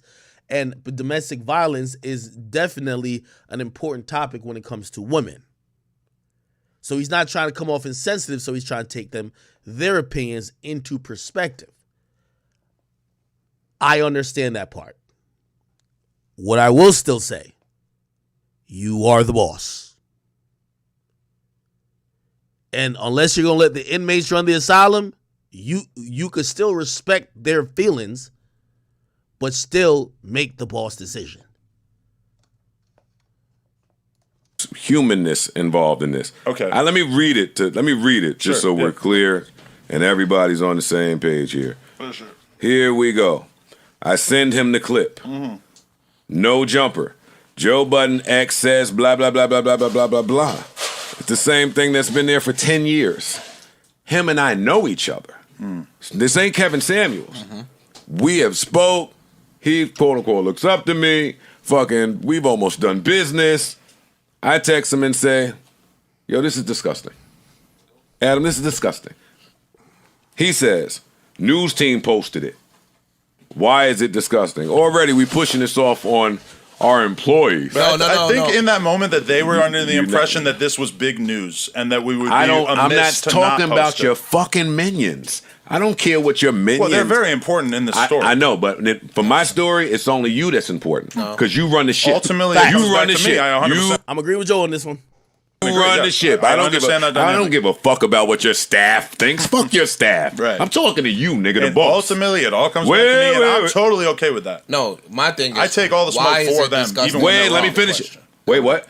The why is it disgusting would have been had me perturbed. Exactly, because I don't think there's anything disgusting But he about so he acknowledges people it. acknowledging some News team something posted wrong. it. Why is it disgusting? That was a real question. That's what had me perturbed. Not really. That's not really a real question. Why is it disgusting? But all right, cool. I responded to him. But I see men because being I know accused him. of Hey, abuse and whatnot on social media all the fucking time. How is it not Save your used just 'cause it's cockamamie you? shit for another nigga. Now, it ended up being old I enough tell that him. I ended up agreeing, but in I tell general, him. it seemed like news to me in the moment. I tell him. Maybe because it's a story from 15 years ago that your team is running that doesn't even have paperwork to support it. But I will not tell you how to run your business. Have a blast. He says, I mean, it's a new statement from her, right? I would need a pretty good reason to tell them to delete it. Yeah, out of bounds. See, like, bruh, Adam, you a boss. You don't need no fucking good reason to tell your workers what to do. Nigga, let me tell you how I run my ship, nigga. If you getting paid by me, and everybody that is on payroll for me is handsomely compensated. Granted, I'm not a dictator, so I do try to take everybody's opinion into consideration. But if I ever pull the boss card and I say, this is going on, that's it. There's no more back and forth. And I think that's where Adam is really diplomatic, and maybe you think that's a really good thing. I think, especially if you have a relationship with people in media, and if especially someone's communicate with you directly about it, obviously that's not a story that Joe wants to rehash or have to put out a statement about again. He's hitting you directly, giving you the information like, bro, this is old. Like, yo, what's up? You don't have to run it by other people who ain't in contact with the person you're talking to who's directly involved and at risk of the situation. That's what he said to me. Are y'all hearing me? Or do I need to repeat this? No, I heard you. The fact that you think that this is some crazy shit I said is very weird to me. Adam, this is the most cockamamie shit No. I've ever My read. thing, if I'm Adam, Everybody in hip hop has covered this story about you at some point, right? Sure. Has everybody in hip hop Mostly 10 years ago. Has everybody in hip hop covered your stories? Some. No, Has everybody in hip hop This is where, again, I agree with Joe. When the whole thing was like, it was like Celine and some other girl, they were on Adam's platform talking about me, and that kind of got me enraged because people were trying to paint a narrative about me, which wasn't true. I got upset at Adam because I'm like, yo, Adam, when people were saying things about you, and Adam knows this to this day, at times when women hit me up and they say stuff that is erroneous, that is usually rooted in bitterness, that has no factual basis to it, I don't run to the internet to talk about it. I'll text Adam privately to say, yo, I'm giving you the heads. I do this with everybody. I'm giving you the heads up. I'm not going to do nothing with this. I want you to be aware of this. But the reason why I'm also not doing anything with this is because not only there's a relationship, the relationship that's there, I have an understanding that I wouldn't be doing my job protecting both parties if I even put this out. So I've said to him, I'm like, yo, just let you know, this is what people are saying, whatever. I've done that. And again, I think in a situation like this, obviously that's not me and Adam, Joe is like, where's the return on the respect? Because again, I don't want to get too much into Adam's stuff, but there was a time that there were certain people dying to come on my platform trying to say stuff about him, but it was old allegations, old things, and for me, I was just like, no, I had to make that decision. Now, if I'm thinking on a business mind, if I'm being controlled by I don't want to call them minions, but the people who work for me, who are probably just seeing whatever angle they're seeing, they're like, no, you should do it. You should do it. No, I'm not going to do it. Ak is making the decision. I agree with Joe with that. This is one of the only things I agree with Joe wholeheartedly with, because I think Adam has enjoyed the luxury that everyone has given him. And when he says he's going to say later, like, not a lot of people knew about it. Ak knew about it early. I just don't do it. So it's one of those things where I think he has to sometimes leave the businessman mindset and be a compassionate human. That is a fact. Covered your stories. I think when I had my story, though, I was a much smaller personality, so it was covered by. And much now less people. that you are bigger, right? Some of those nasty, we'll call false allegations. I don't know enough about them, but they should have been they would be detrimental if true. There's nobody that are reposting some of those stories of the things that women said that you did to them, right? Today in 2020. Can you answer my very direct question? Well, no, I don't see a lot of that. So my thing is, and that's where I'm losing.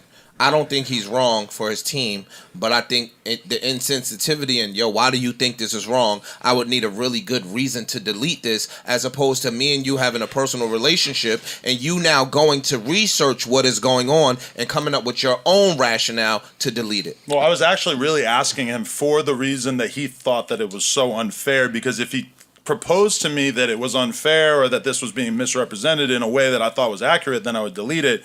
In reality, she had just made this statement. You're not as stupid as you play. No, so let me.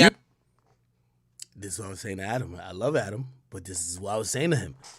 Adam is smart, and with the more employees Adam gets, Adam knows how to hide and and kind of coat a lot of behavior between. Oh, my staff did it. You think I can't do that on Instagram now?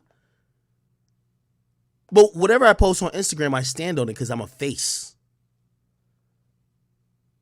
There's mad times, hold on, a lot of captions, nigga, salute to Memes Are Contagious and a lot of other people who send me shit. Like, sometimes I post captions that I might tweak a few words and put it in my, like, type of tone of voice, but other niggas, sometimes I ain't even watch a clip, but I'm doing a million things. I'm just approving. But if I put something up that's wrong and incorrect, you think I could just blame it on some nigga? They're gonna be like, nigga, who the fuck are you blaming it on, nigga? We don't know that, nigga. We know you. You got to take accountability for that.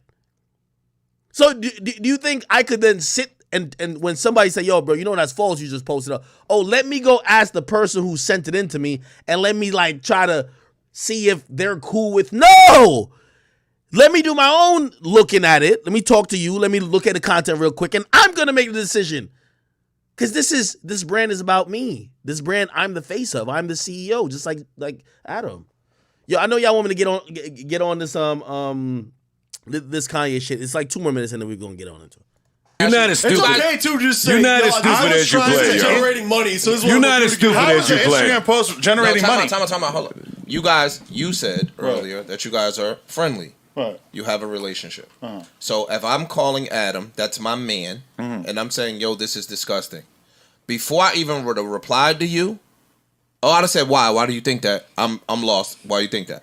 And then whatever you said, the 15-year shit, now I don't even immediately hit you back. I'm going to look. And I'm at my team. Time out. I'm at my team. I'm going to go look and research what Joe is saying. And then now I'm going to come back to my friend or the person that I have some semblance of a friendship relationship with to say, Or yo, business relationship. Yo, dog, Any relationship. no, look. Whatever you want to call relationship. it. I'm going to say, yo, dog, my bad. I didn't know that this was going on. I thought this might have been new news, whatever the case may be. And this is why I hate the entertainment business, because if I have a semblance, more diligent, although we should be diligent in general about everything that we post, you know?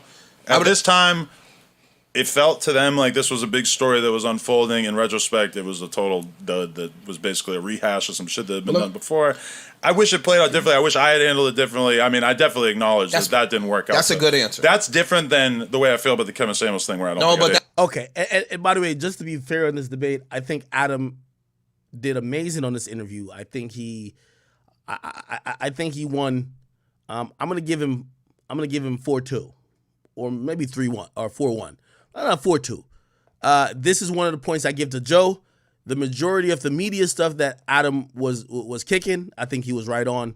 And that's just trying to be unbiased in looking at it.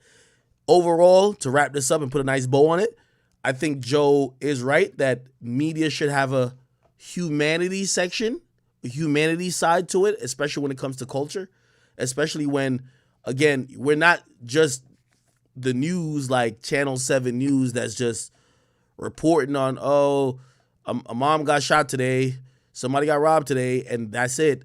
Like, we're reporting about artists who might be promoting crime through music. That crime is kind of existing in a weird place in culture where, you know, fans are enjoying it, this and third, but also we're promoting it. And then, you know, like, it's a weird place to be.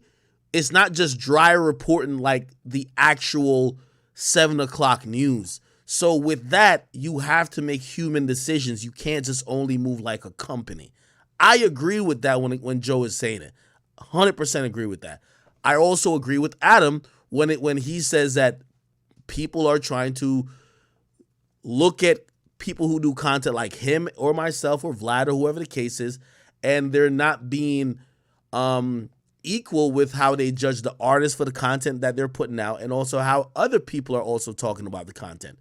It seems more like a jealous thing where like you're like, oh, y'all are profiting more, right? You're profiting. Oh, you're a multimillionaire, and this guy, he doesn't have a lot of money, and he's on your platform, so you're bad. No, they're coming on the platform because they want to be Lil Durk. They're coming on the platform because they want their careers to get to that point, and Lil Durk is richer than Adam and me. Okay, so I'm on Adam's side there, but it's a good conversation, a good debate. And by the way, I texted Joe like yesterday. Me, Adam, I know he would never let Vlad into a room. Me, Adam, Joe, and I got to think about like a fourth. I think it would make it for a great conversation about media, culture. I would say Charlemagne, but these days I feel like Charlemagne is in a like Charlemagne on his late night tip right now. Pause. Yeah. Somebody says Lil Durk isn't richer than Adam or you. You're incorrect. Yes, he is. You don't know how quickly a rapper gets it. You know what I mean? First of all, Lil Durk signed a big ass deal with Interscope, right? Also, Lil Durk is going out to shows multiple times a week, gaining at least $250,000 for a show.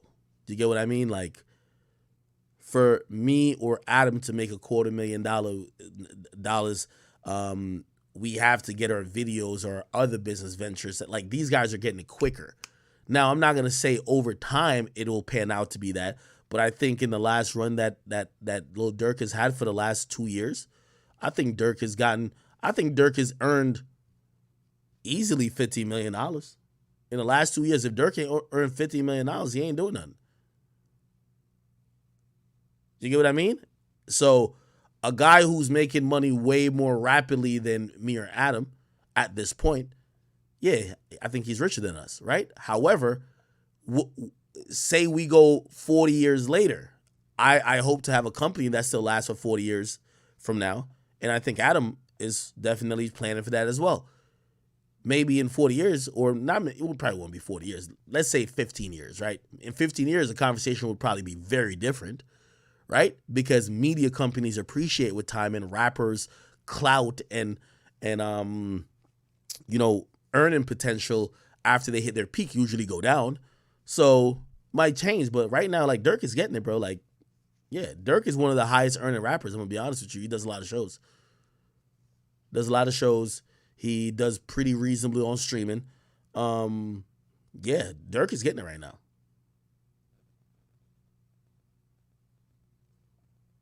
Okay. All right. And by the way, I think Dirk got to keep making a lot of that money. Dirk be paying for a lot of lawyers, a lot of bonds, a lot of shit legally. Shit, I'm happy he's making that money because I know he's one of them guys who he spreads his wealth around with his team. Like, he's nigga get into some shit, he gonna make sure he get a lawyer on it. Like, he not gonna leave his guys just in jail without a bond. So I'm glad he's doing that. Anyway, let's go to Instagram. I think Kanye is tweaking out. I'm surprised they haven't taken his page.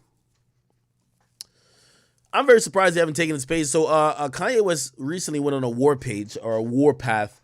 And basically, first of all, is this how Donda Academy looks?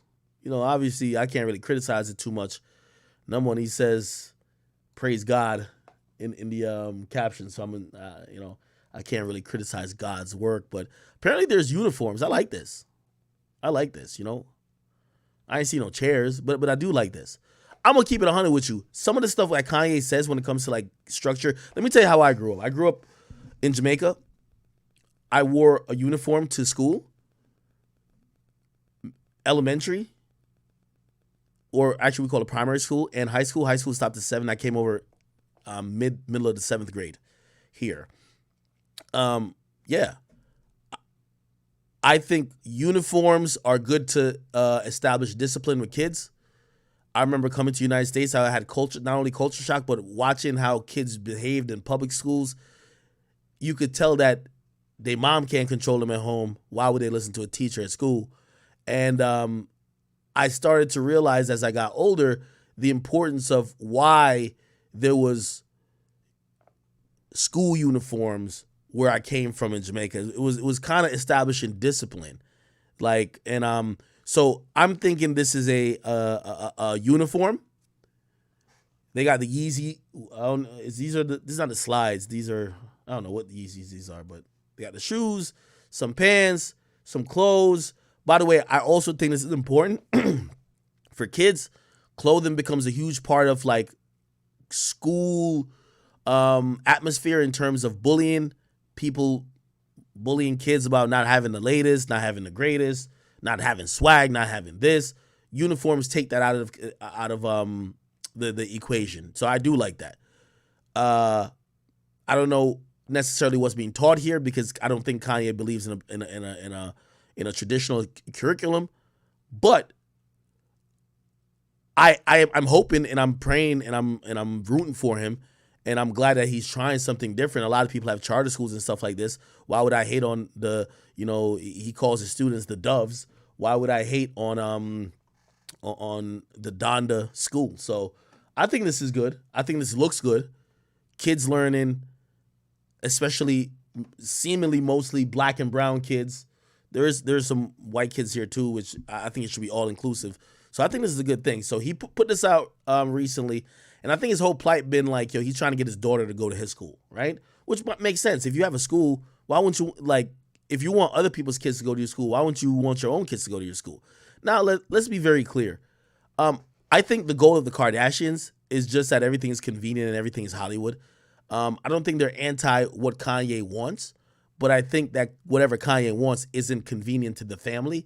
And this is where you get to where you deal with a family who have their own ecostructure and they're also breadwinners themselves.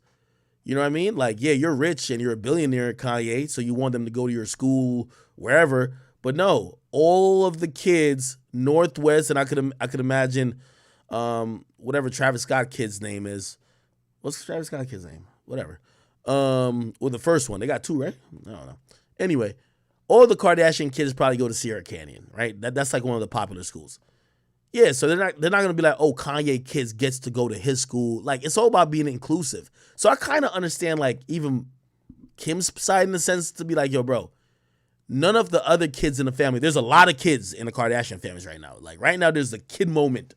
Kanye got 4, Travis Scott and Kylie got 2, Tristan and Kim, not Kim, Chloe, I think got 1 or 2. What's the other girl name? That's with Scott. Scott probably got like 3. I don't know what the fuck they got. But anyway, there's a bunch of kids, right? So they're all like cousins or brothers and sisters. They all want to go to the same shit, right? And you can imagine Kim probably says, yo, respectfully, I want them to go to the school that, you know, their cousins are going to, not your random school. You get what I mean? And anyway, Kanye West ain't with it. And this is how he gives it up. Nigga hopped on Instagram and said, yo, here's the through line. And by the way, he's also mad at Gap. So Gap and Adidas he don't like. I'll tell you why you don't like Gap and Adidas. Gap and Adidas, basically, he brought some cool designs there. He linked Gap with Balenciaga, which I never thought would happen. But there was a Gap Balenciaga collab. Let me see if I can show y'all. Gap Balenciaga. There was a collab, right? And Kanye made this happen.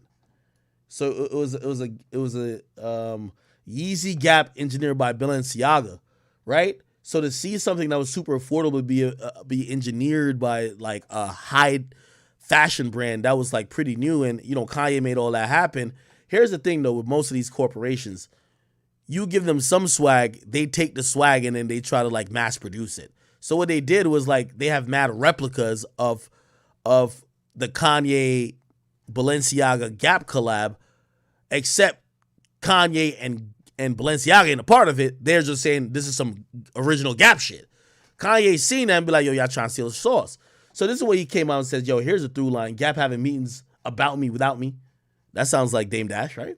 Adidas releasing old shoes and coloring my shoes like I'm dead. Me not having a say-so on where my children go to school. Call me whatever names you want. If you don't understand why I will not back down on my businesses, my brands, and my children, then you're the ones who is crazy. Okay? Then, I guess this is him texting Kim. He said, this is co-parenting. He says, here's the idea. The kids should be 2 days at Donda and 3 days at Sierra Canyon, which, by the way, he's giving her the plus. He says, I don't know if that's possible where you could go to 2 schools, 2 days here, 3 days there, because generally you're going to have to follow a curriculum, I believe. He said, or 3 days at Donda and 2 days at Sierra Canyon, including field trips and busing to educational places. He doesn't really show her response. He just showed what he said.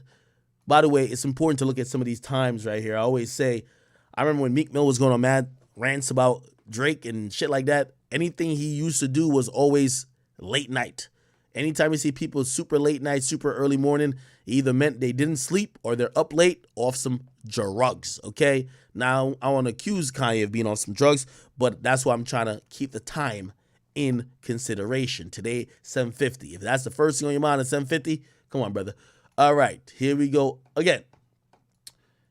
I don't know who DC is. He said, what are we doing? You haven't responded. He said, yesterday was exhausted, but my grandmother used to say I'm tired, but I ain't weary, okay?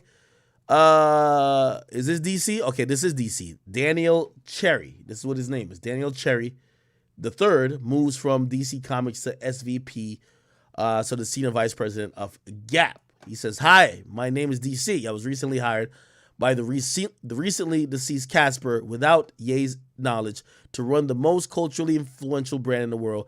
I got ideas starting with this hat. They gave me the job over Mark Minor because they love the idea.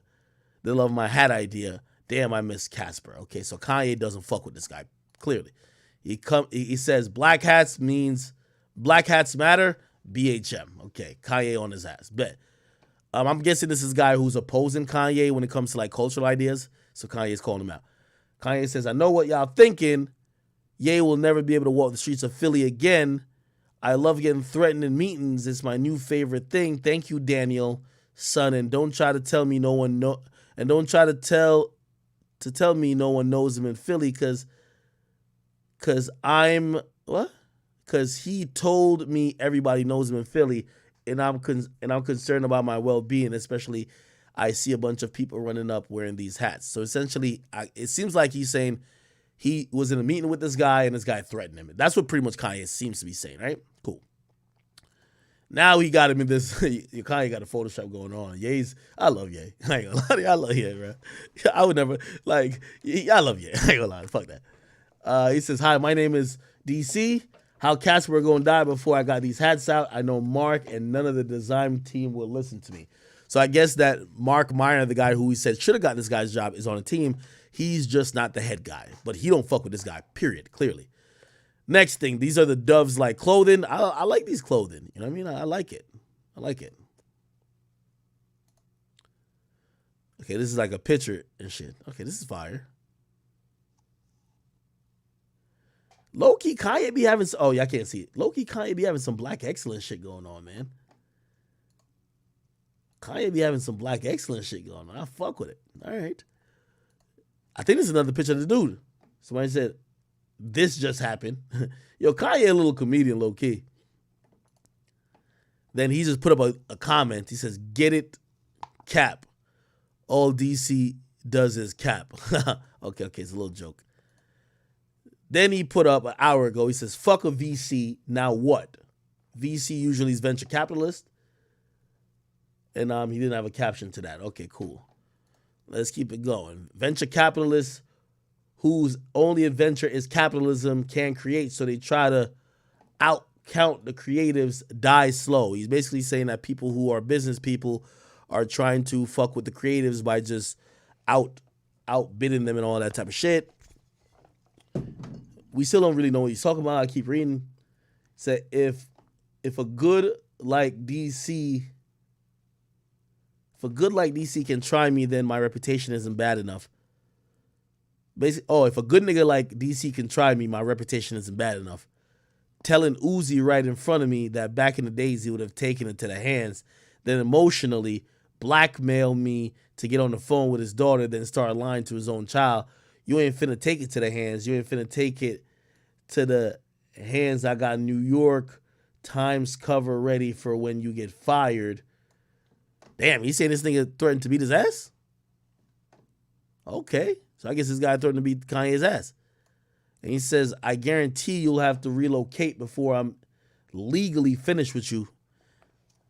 Oh, shit.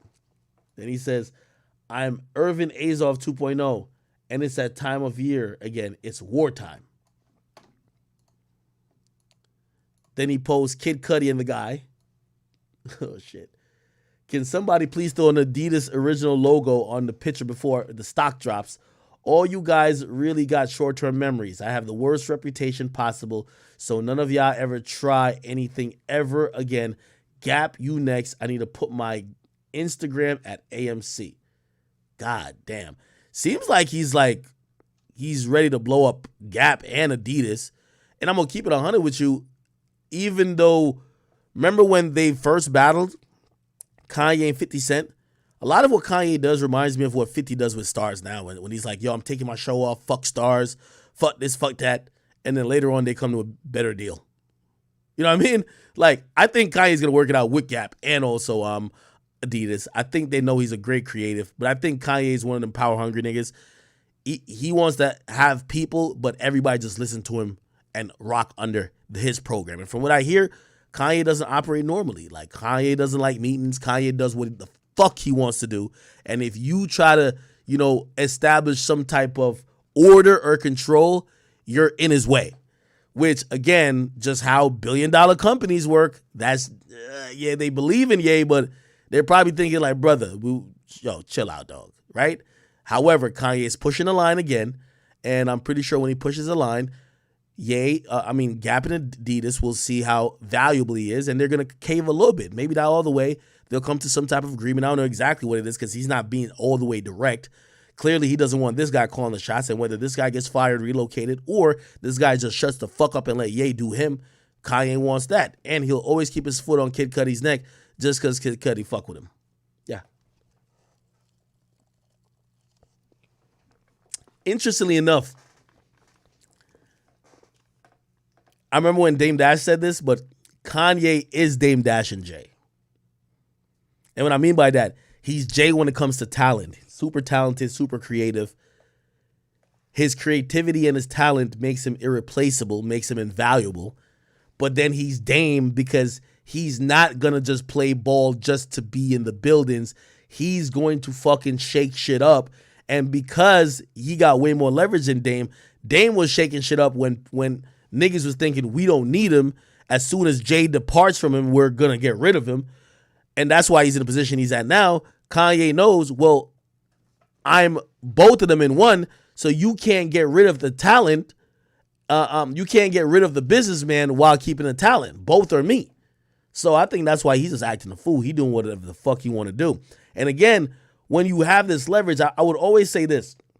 There's certain things in like entertainment. I'll use Dave Chappelle, how he negotiated with Netflix, and I'll use Kanye.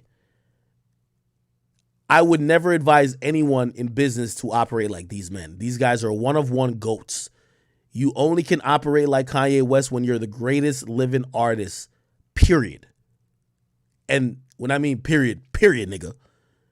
You could only operate like Kanye if you're Kanye. You can't operate like Kanye if you're Drake. I'm telling you that, even though I believe Drake is so talented. You got to be Kanye to do what Kanye's doing.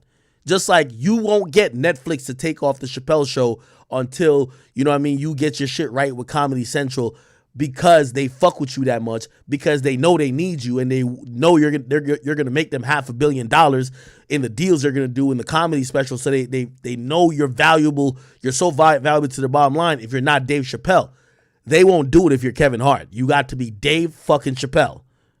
You get what I mean? Kevin Hart is amazing. Drake is amazing. But only Kanye could do that. Only Dave Chappelle could do that. That's just the fact of the matter. You get me? Somebody said, look at the deleted post. I have, how do I see the deleted post? I didn't post it. Well, actually, they're ready for me to post, but I got to review them first. I don't like reviewing. Like, sometimes Kanye say some shit, I don't even be wanting to post it just because I'm like, if he posted, nobody gonna report it. If I posted, niggas might report it. Like, Kanye will threaten a nigga's life, bro. And Instagram will just leave it. Shade Room might have posted it. Let me see.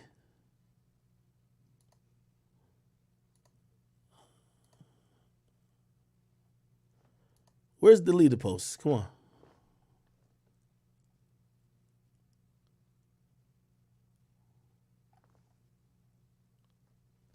Okay, Yay Archives. Okay, thank you. Yay Archives. Damn, he has an archives fucking thing? Okay. We seen this. Oh, hold on. We seen this.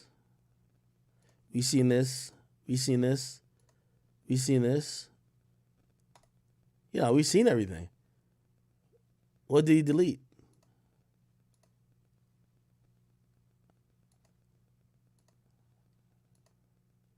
Oh, there's more.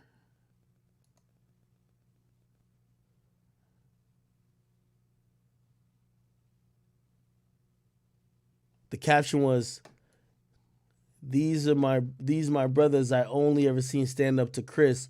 Come fight me. I love pain. Oh, Travis Scott was going at it with Chris? Holy. Today is about control. My kids, Yeezy Adidas, Yeezy Gap. It's all up on 3 of these issues at the same time because it's all the same mentality that makes these people feel like they could keep getting away with things.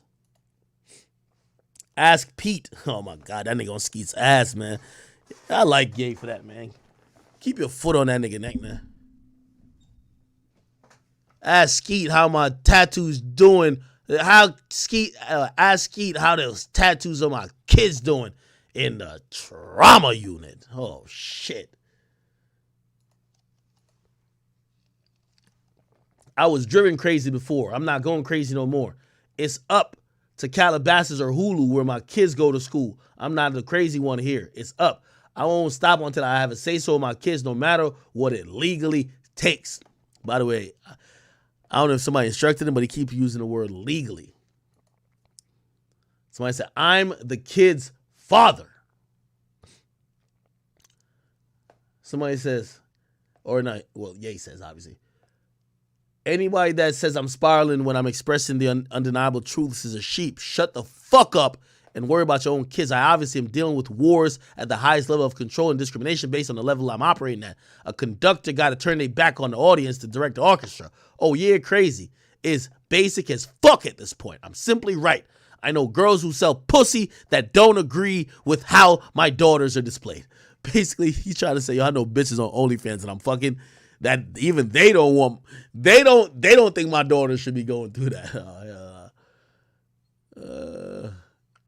Then the caption was, y'all not finna keep discriminating on me while the organizations use me and use us all. Okay, go ahead, Ye. Then he says Tristan and Travis Scott. Then look at this. Calling my fellow cum donors, we in this together. Hilarious. Hilarious. That nigga called him and Tristan Thompson and Travis Scott cum donors. Hilarious.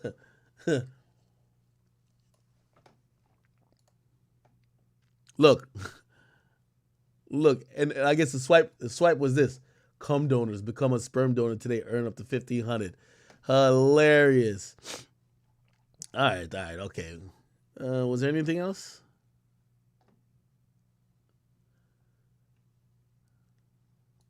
Okay. I guess this was from Kim. From my mom, please tell him please stop mentioning my name. I'm almost 67. Is Kris Kardashian or Kris Jenner 67? Let me see. Kris Jenner. H. Oh my God, she is. She's 66. She almost 67. Wow.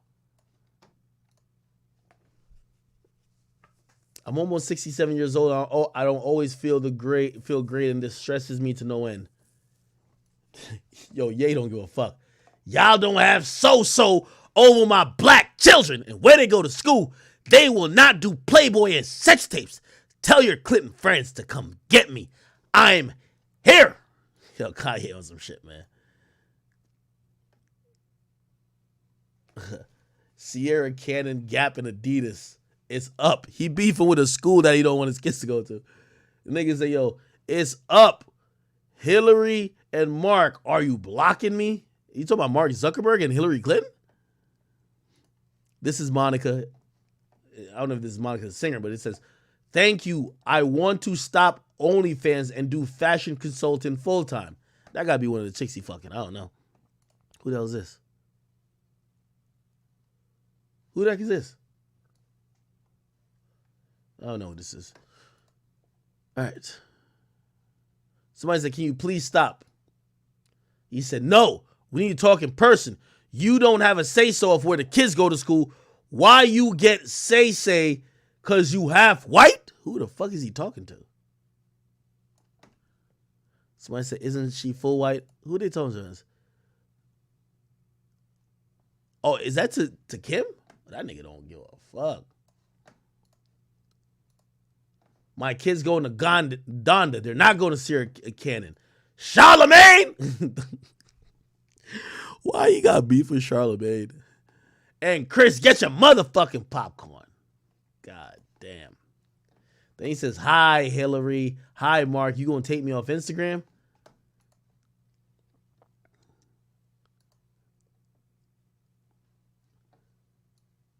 Los Angeles Apparel selling unreleased Yeezy backdoor. They have been undercutting Ye for the last 2 years. What the fuck?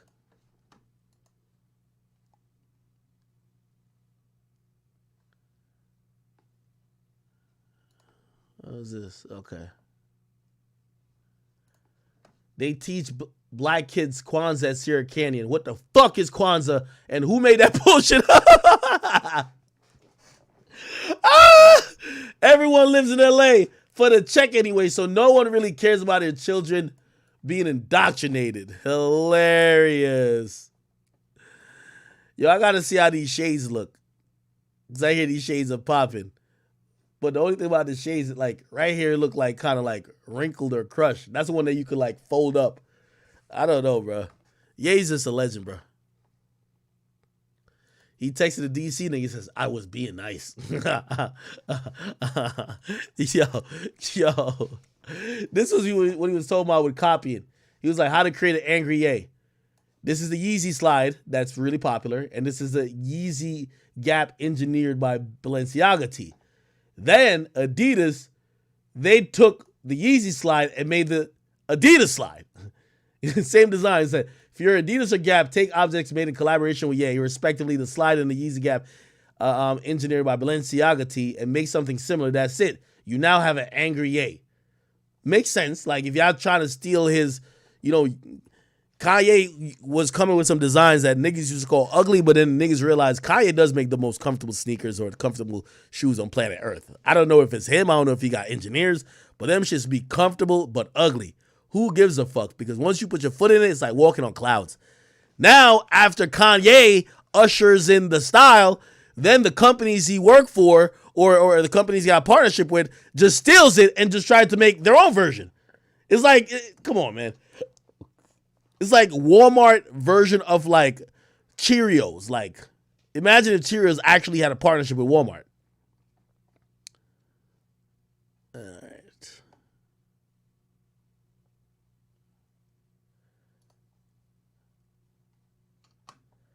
All right, this is a lot of shit, man.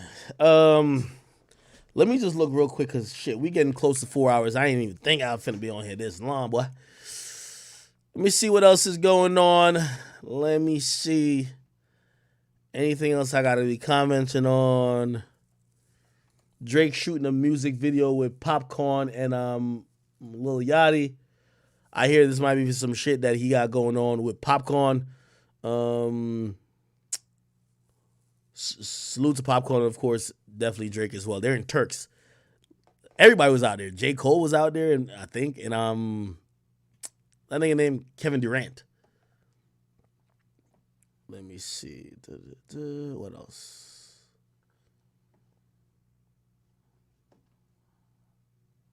Is there anything else I need to talk about?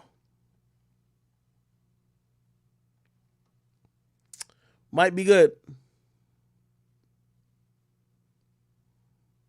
Oh, Aries Spears and Tiffany Haddish. I'm not going to talk about that on this episode. I'm going to tell you why.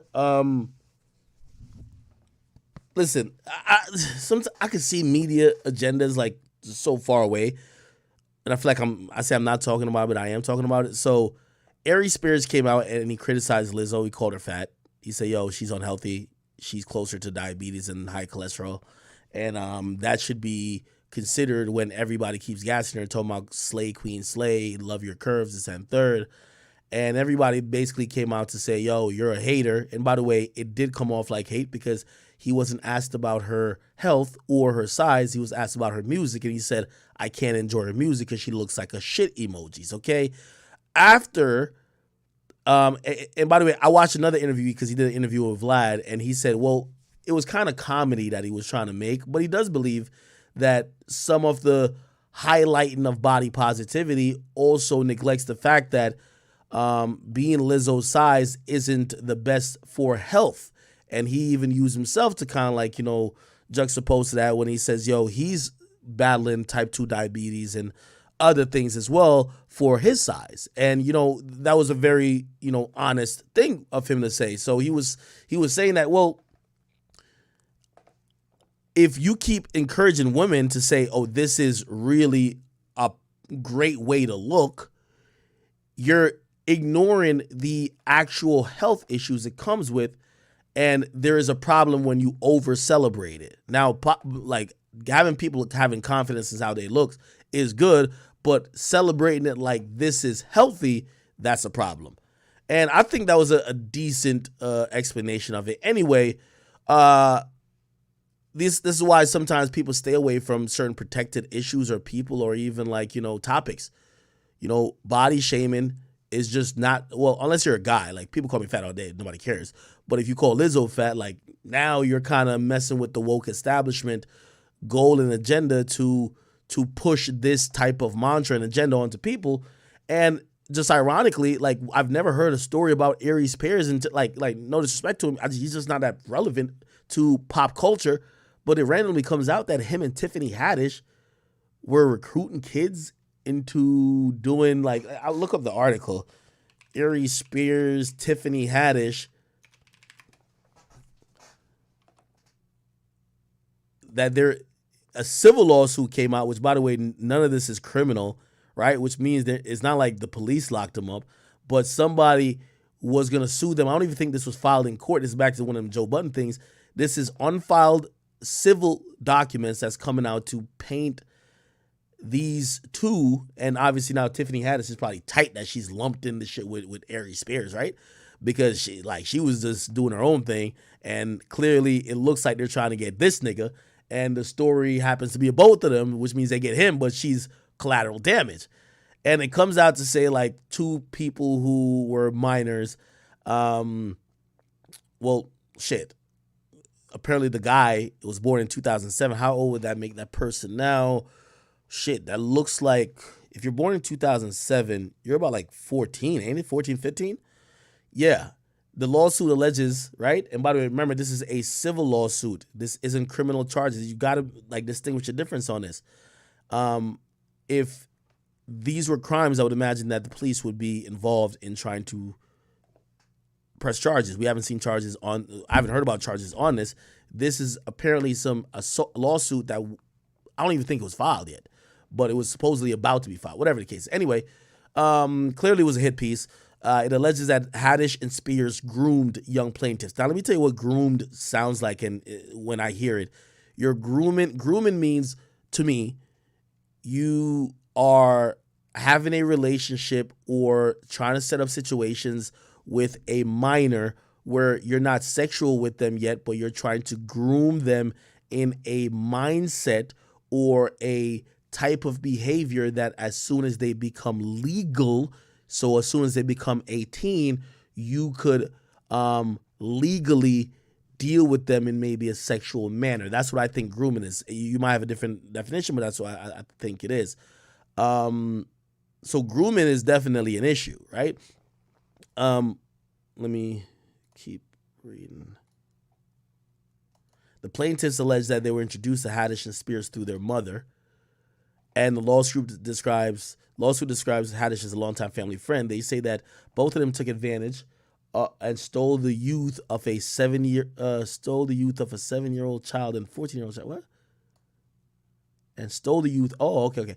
The lawsuit. Okay, so I'm trying to figure out what they do. The lawsuit highlights two separate incidents of the alleged sexual abuse of minors, alleging that both took place in Los Angeles. Jane Doe accuses entertainers of pressuring her to mimic fellatio for a video in 2013.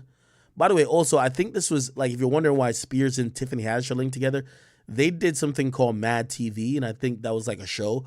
And I think they said this was part of it. So I guess they were doing content, but obviously this lawsuit is saying this content was egregious and obviously sexual in nature, which they believe is sexual abuse, especially sexual abuse of a minor.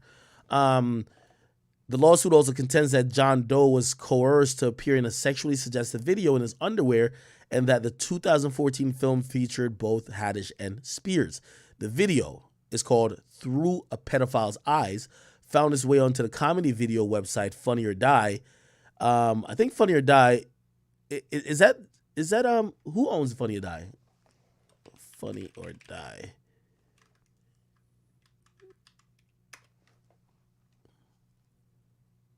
Oh, okay. All right. Oh, I thought it was the one that was owned by Kevin Hart. No, it's not. This is owned by Will Ferrell and them niggas. Okay, bet.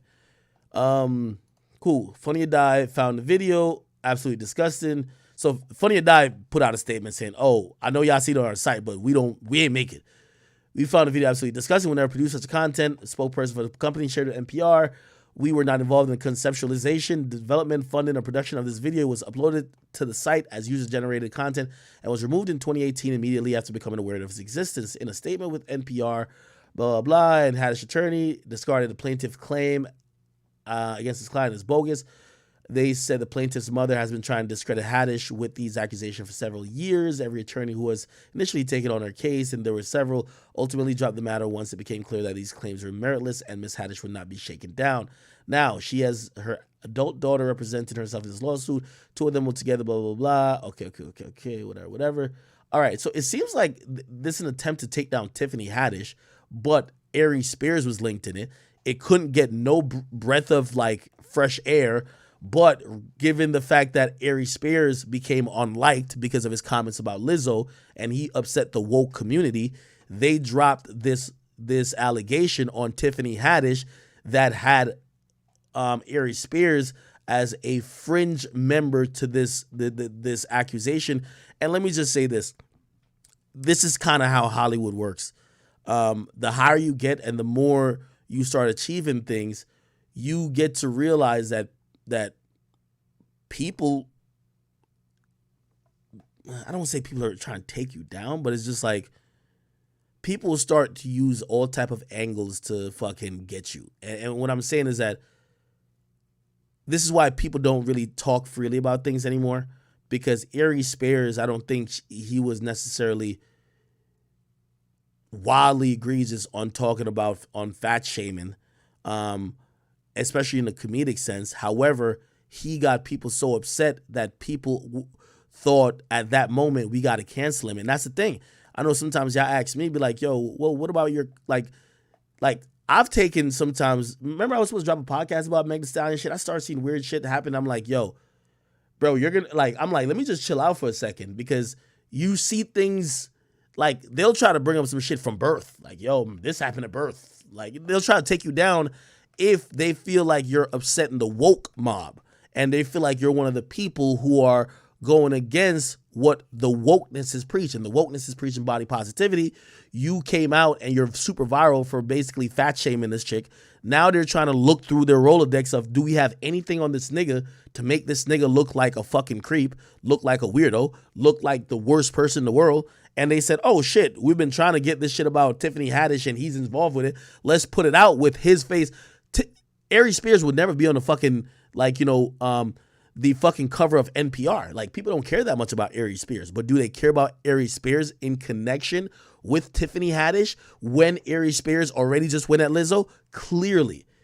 Somebody said in the comment section the video was sick, but somebody said play the video. I won't play the video. I'll take you guys' word for it. It probably was sick. I'm not saying these people are innocent or whatever the case is. The whole point of what I'm saying is that the timing of all of this coming out definitely has to do with what Aries Spears said. If he doesn't say what he say about Lizzo, this doesn't come out now. And when you think about the timing of all these things, you get to realize there's a bigger hand at play, because, hey, if there's always, remember they said they were trying to get this out for years and try to use it against Tiffany Haddish. Why only now? I think the higher you get in this industry, people try to use things, whether it be true or not, or it could be allegations or past stuff. And when you disrupt the establishment, if they can't counter you with what you're saying, they're going to just throw shit at you that makes you look radioactive and like a bad person to derail you. And I think by mere proximity, Tiffany Haddish is getting this kind of, you know, vitriol thrown her way, even though she's the main person, it seems, in this, like, you know, alleged lawsuit, because she was doing this Mad TV or whatever it was episode with Aries Spears. Now, granted, I don't want to speak too much on it because I don't know the details in it. Did Tiffany Haddish write this thing? Was it her idea for the kids to be in certain particular positions? Is it a producer? Was it a writer? Did the network sign off on it? Who else was involved in it? Or was it just these two? When you say grooming, now, granted, I read a longer article, so I'll give some insight. It did say that they used to, like, Tiffany Haddish used to pick them up from their house, this and third. It depends on what the nature is. I don't even want to begin to try to dissect this from any type of background where I just don't have all the details. The only thing I can say is this doesn't happen, or this doesn't come out now, if Aries Spears don't talk about Lizzo, which just shows you this is why some people just try to keep it smiley, laugh with everybody rather than giving criticism. All right. Anyway, yo, chat, I'm about to get the fuck on out of here, man. Oh, somebody said, oh yeah, they both wrote it and made it. All right, cool. All right, cool. Like, hey, listen, I'm not here fucking defending them. I think the timing is really interesting. I've just never seen Ari Spears in the artist. Bro, Ari Spears was getting interviewed, no disrespect to the outlet. The outlet, I believe, is Art of Dialogue or something like that. Bro, they're not interviewing the most A-list celebrities. They're getting whoever they could get. And Ari Spears is one of the guys who are like on the circuit. I wouldn't call him a D-list celebrity, but they got him. You know, after the nigga goes viral, now like he's all over the place. Vlad even brought him on his platform. And now he's the front page of like a big organization, NPR's website. So all I'm just saying is I don't think they care about shit unless you're viral enough. And I don't think the homie would have been viral enough if he ain't talk about Lizzo. I don't know if he's right or wrong. I'm just leaving it at that. Anyway, people, I'm getting the fuck on out of here. I gave y'all 3 hours, 51 minutes. I love y'all. Thank y'all for supporting me. I gave y'all a short stream yesterday, which was about like an hour and a half. Hopefully I got to all the topics. If I didn't get to any topics, make sure y'all hit me with a DM at Akademiks. Drill will get this up on the page very shortly. Thank all y'all. Enjoy. Somebody said Tory tweets. Oh my God. More shit. What did Tory Lane say? He ain't say nothing recently, did he? Tory was acting kind of depressed recently. I don't know what's going on. Yeah. Okay. I'll read it. He said, well, this was after people were saying, yo, how come you never had no songs with like Drake and them niggas? They said, any song with Drake of the week? And he said, been sending them niggas songs for years, but not a single one. I think somebody eventually says, yo, why would you even like admit it that them niggas don't want to do songs with you? He was just like, bro, like, what do you want me to do? Like, go cry? Anyway, he did say, listen, all this and the third. Truly had a blast here and mad love to the umbrellas who held me down. May we be never washed away and always protected from the storm. But the real shit when you bust out my lines, I add to the fact I went platinum a bunch of times that by my influence on pop culture. I'm supposed to be on top of everybody's list. Let's see what happened when no longer exists. Fuck this. And obviously people felt that, you know, he was kind of down and he was, you know, just having one of those moments of, you know, he's had to kind of have some confidence while it's a stressful period in his life going through this thing with Meg. And he also tweeted out, here's the thing about being an underdog. As long as you're dope at what you do, you'll eventually be on top and nothing will stop me from being the greatest and biggest artist in the world. I put that on the umbrellas. I'll say this. I think Tory was having one of those days, man, like where you're fighting constantly. And then just sometimes like, man, the world's beating you down and you feel defeated for a moment. But I know Tory's resilient, man. Like, again, we all have those moments. Obviously, you know, sometimes y'all fans, y'all don't want to see it. Y'all don't want the artist to tweet through those moments. You want to just see straight, raw bravado and confidence. But shit, he probably just thinking like, yo, bro, like, this is true. He from Toronto. Drake a Weeknd never gave that nigga a verse. You know what I mean? He's literally one of the most talented people. He wrote for Travis Scott. Niggas don't really give him the credit for it. You know what I mean? He's helped Meek and other people get really big records. And, you know, in hindsight, like, compare his talent, just raw talent, compared to most of these guys, he's really talented. He's up there with everybody. And given where his career is at now, he's blackballed, so everything's 10 times harder. You know, obviously, brands ain't fucking with him right now. A lot of things ain't going in his way. I've always pointed out the difference between him and 6ix9ine. Yeah, they're both blackballed, but yeah, this nigga, he's trying. And even though he's probably running into a brick wall a million times, he's still going to try 1,000,001. So, again, I empathize with him. I'm hoping everything clears up when it comes to him and the situation with Meg. Hopefully, it's not what it seemed or what alleged, and hopefully that would allow his career to come back and he could be a bigger artist than he's ever been before. But just at this point, it just is what it is. You know what I mean? So, Tory, keep your head up, and I do believe he's definitely one of the most talented artists. Absolutely. All right, people, gave y'all 4 hours. I'm the fuck out of here. I love y'all. Rolling Loud Toronto. I got to get my passport. If I get the passport, I'll pull up. When is Rolling Loud Toronto? Spam that shit. Spam that bit. Oh, shit. Oh, okay. Damn, I was going to get off. And then y'all mentioned this. I wanted to get to this last time. So anyway, there's this dude in drill music. His name's Shy K, right? I only know him because I think he's a dude. He got something like, yo, you want hots? I don't even know what that means. Like when I heard that nigga say you on hots or like I don't even know, like yo, I'm on hots. No, I don't know what the fuck he be saying, but it's something about hots, nigga. Maybe I'm just greedy, nigga, but I was thinking about hot Cheetos, nigga. I was thinking about hot Cheetos, nigga. No, wait, is Joe Rogan live? He got 36. I'm not a gay man, but wait, is Joe? What the fuck? This nigga Joe Rogan got 36,000 people watching. What the fuck? Anyway. Okay, cool. What was I looking up? So anyway, I guess Shy K had a song with Kodak.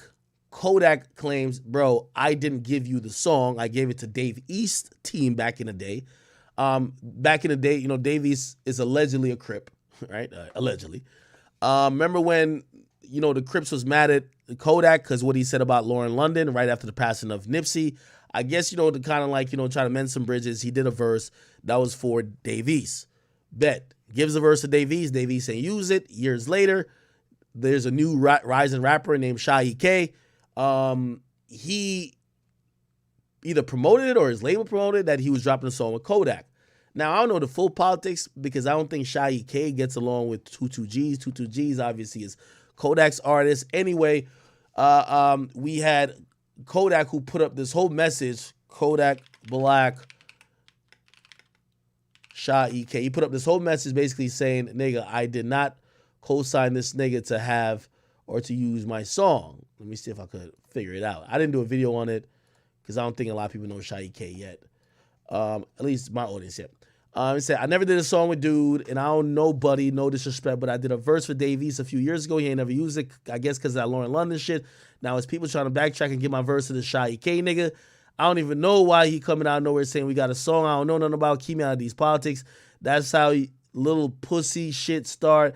I'm thugging over here and I'm too real for the weirdo shit. I got a lot of shit to do, a lot of fish to fry. I'm still Bill, okay? And Shy K just went crazy. I ain't even gonna lie to you. This nigga went off, like literally. This is what he went. Niggas, I don't want to do a song with you. I'm a heavy on the race K, nigga. You know that. Talking dick. I told them niggas, I don't want to do a song with you. I'm a heavy on the race K, nigga. You know that. Suck my dick, nigga.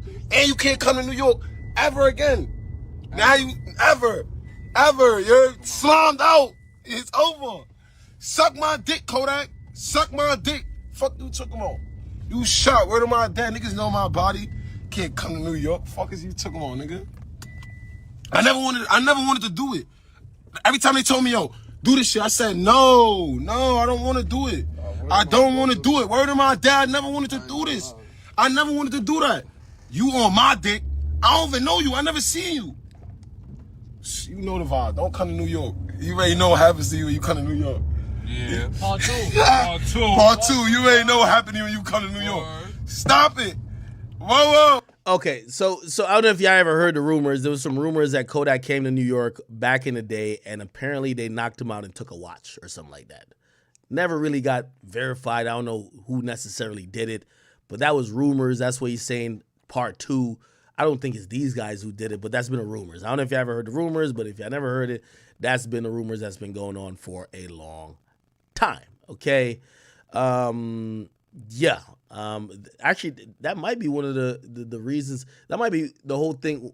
The Kodak and A Boogie, like there was some issues going on. I don't know what the fuck, man. Listen, I'm just telling you what the fuck the streets be saying, okay?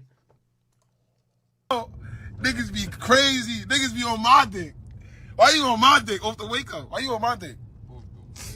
Nigga. My son Leaky commented. He said, I already seen this coming. Nigga hosts a sniper gang shot. Heavy sniper gang to my dick. Yeah. Nah, niggas be dating. I don't even know you, kid. You can suck my dick. You can personally suck. I don't know you, but you can personally suck my dick, though. Fuck you took him on. Fuck is you took him on, nigga.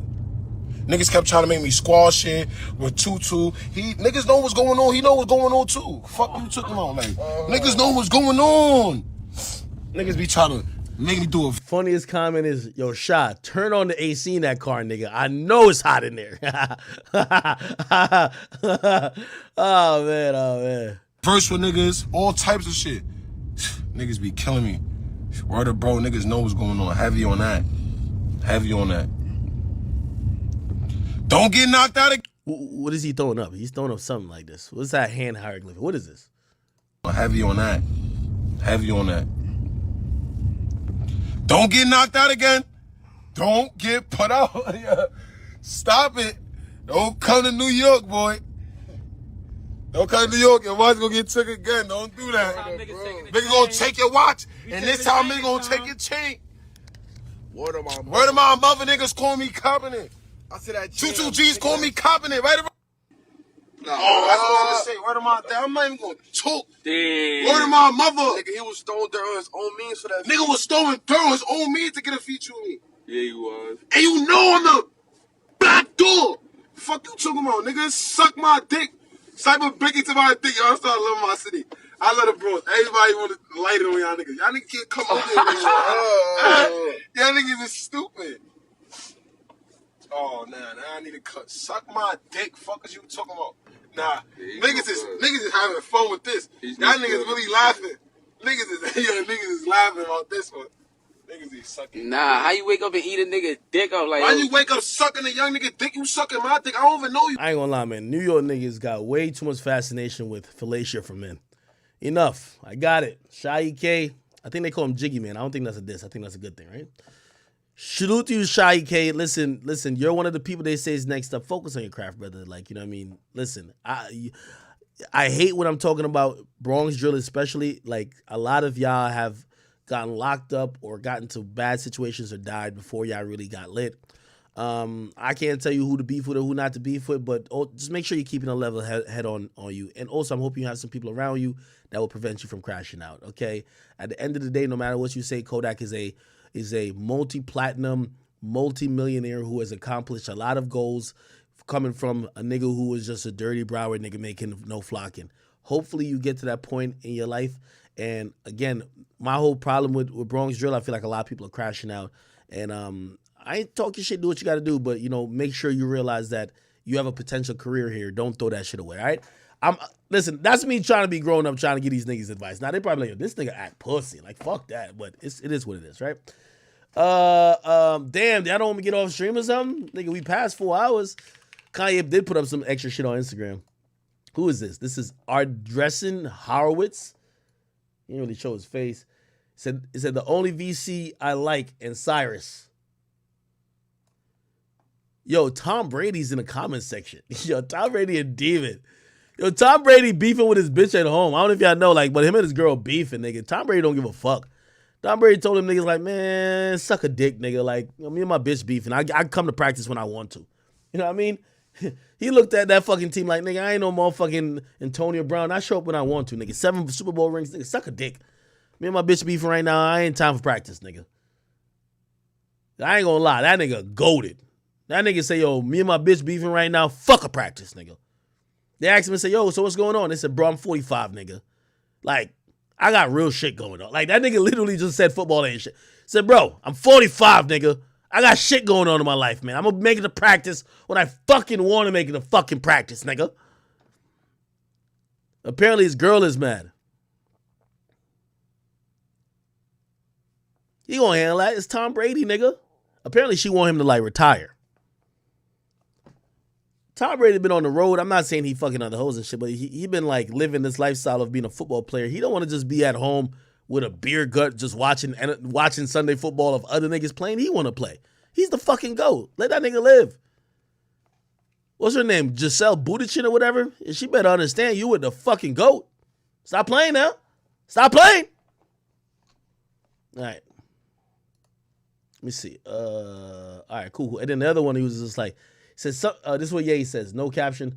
Sometimes I dress like it's winter when it's hot because my outfit hot. I'm a sweat before you catch me looking regular at the BT Awards. This nigga work at Universal asked me if I was hot. I told this nigga, you work at Universal. I love Ye, man. With that note, man, people, I'm out of here. Thank y'all for watching, man. This will be up on YouTube. I will make sure I publish the full episode on Twitch. I love y'all. Thank y'all for supporting me. All my chat niggas have signed off with all spam and scorpions. Also, Amber Rose interview up right now on Spotify, Off the Record. Podcast is lit. The Taz Taylor one, we're about to throw it up. We're about to throw up the archive version of the live conversation we had. I fucking forgot to hit the record button. I don't have the video, but I got the audio. What else? What else is going on? The RDC interview either drop later today or maybe tomorrow. What else is going on? What else is going on? What else is going on? Anyways, more big stuff to announce. Love all y'all. Everybody go shout out to Discord. Also, let me give a little shout out as well. So everybody, ! Discord, but also apparently I found out I have a Reddit. I be in the New York State of mind shit so much. Reddit.com. Okay, it's reddit.com/r/DJ Akademiks, I believe. Y'all could go in here and y'all could like put whatever the fuck y'all want to put in here. Content related to me, content not related to me. Y'all could put inquiries on me that you want me to respond to, even though our official reactionary channel, I haven't used it yet, is within Discord. So there should be a channel called Ak Reacts. Once I get back into Discord, I didn't get into Discord this time. Next time I'll be back on Discord. So like give me like 2 days. It's probably the next time I stream. I'll get in Discord and I'll just like react to some shit. Whatever y'all put in there, right? So yeah, y'all know how to reach me. Instagram, all the other things. Always this chat. Love y'all. I'm getting out of here. Peace.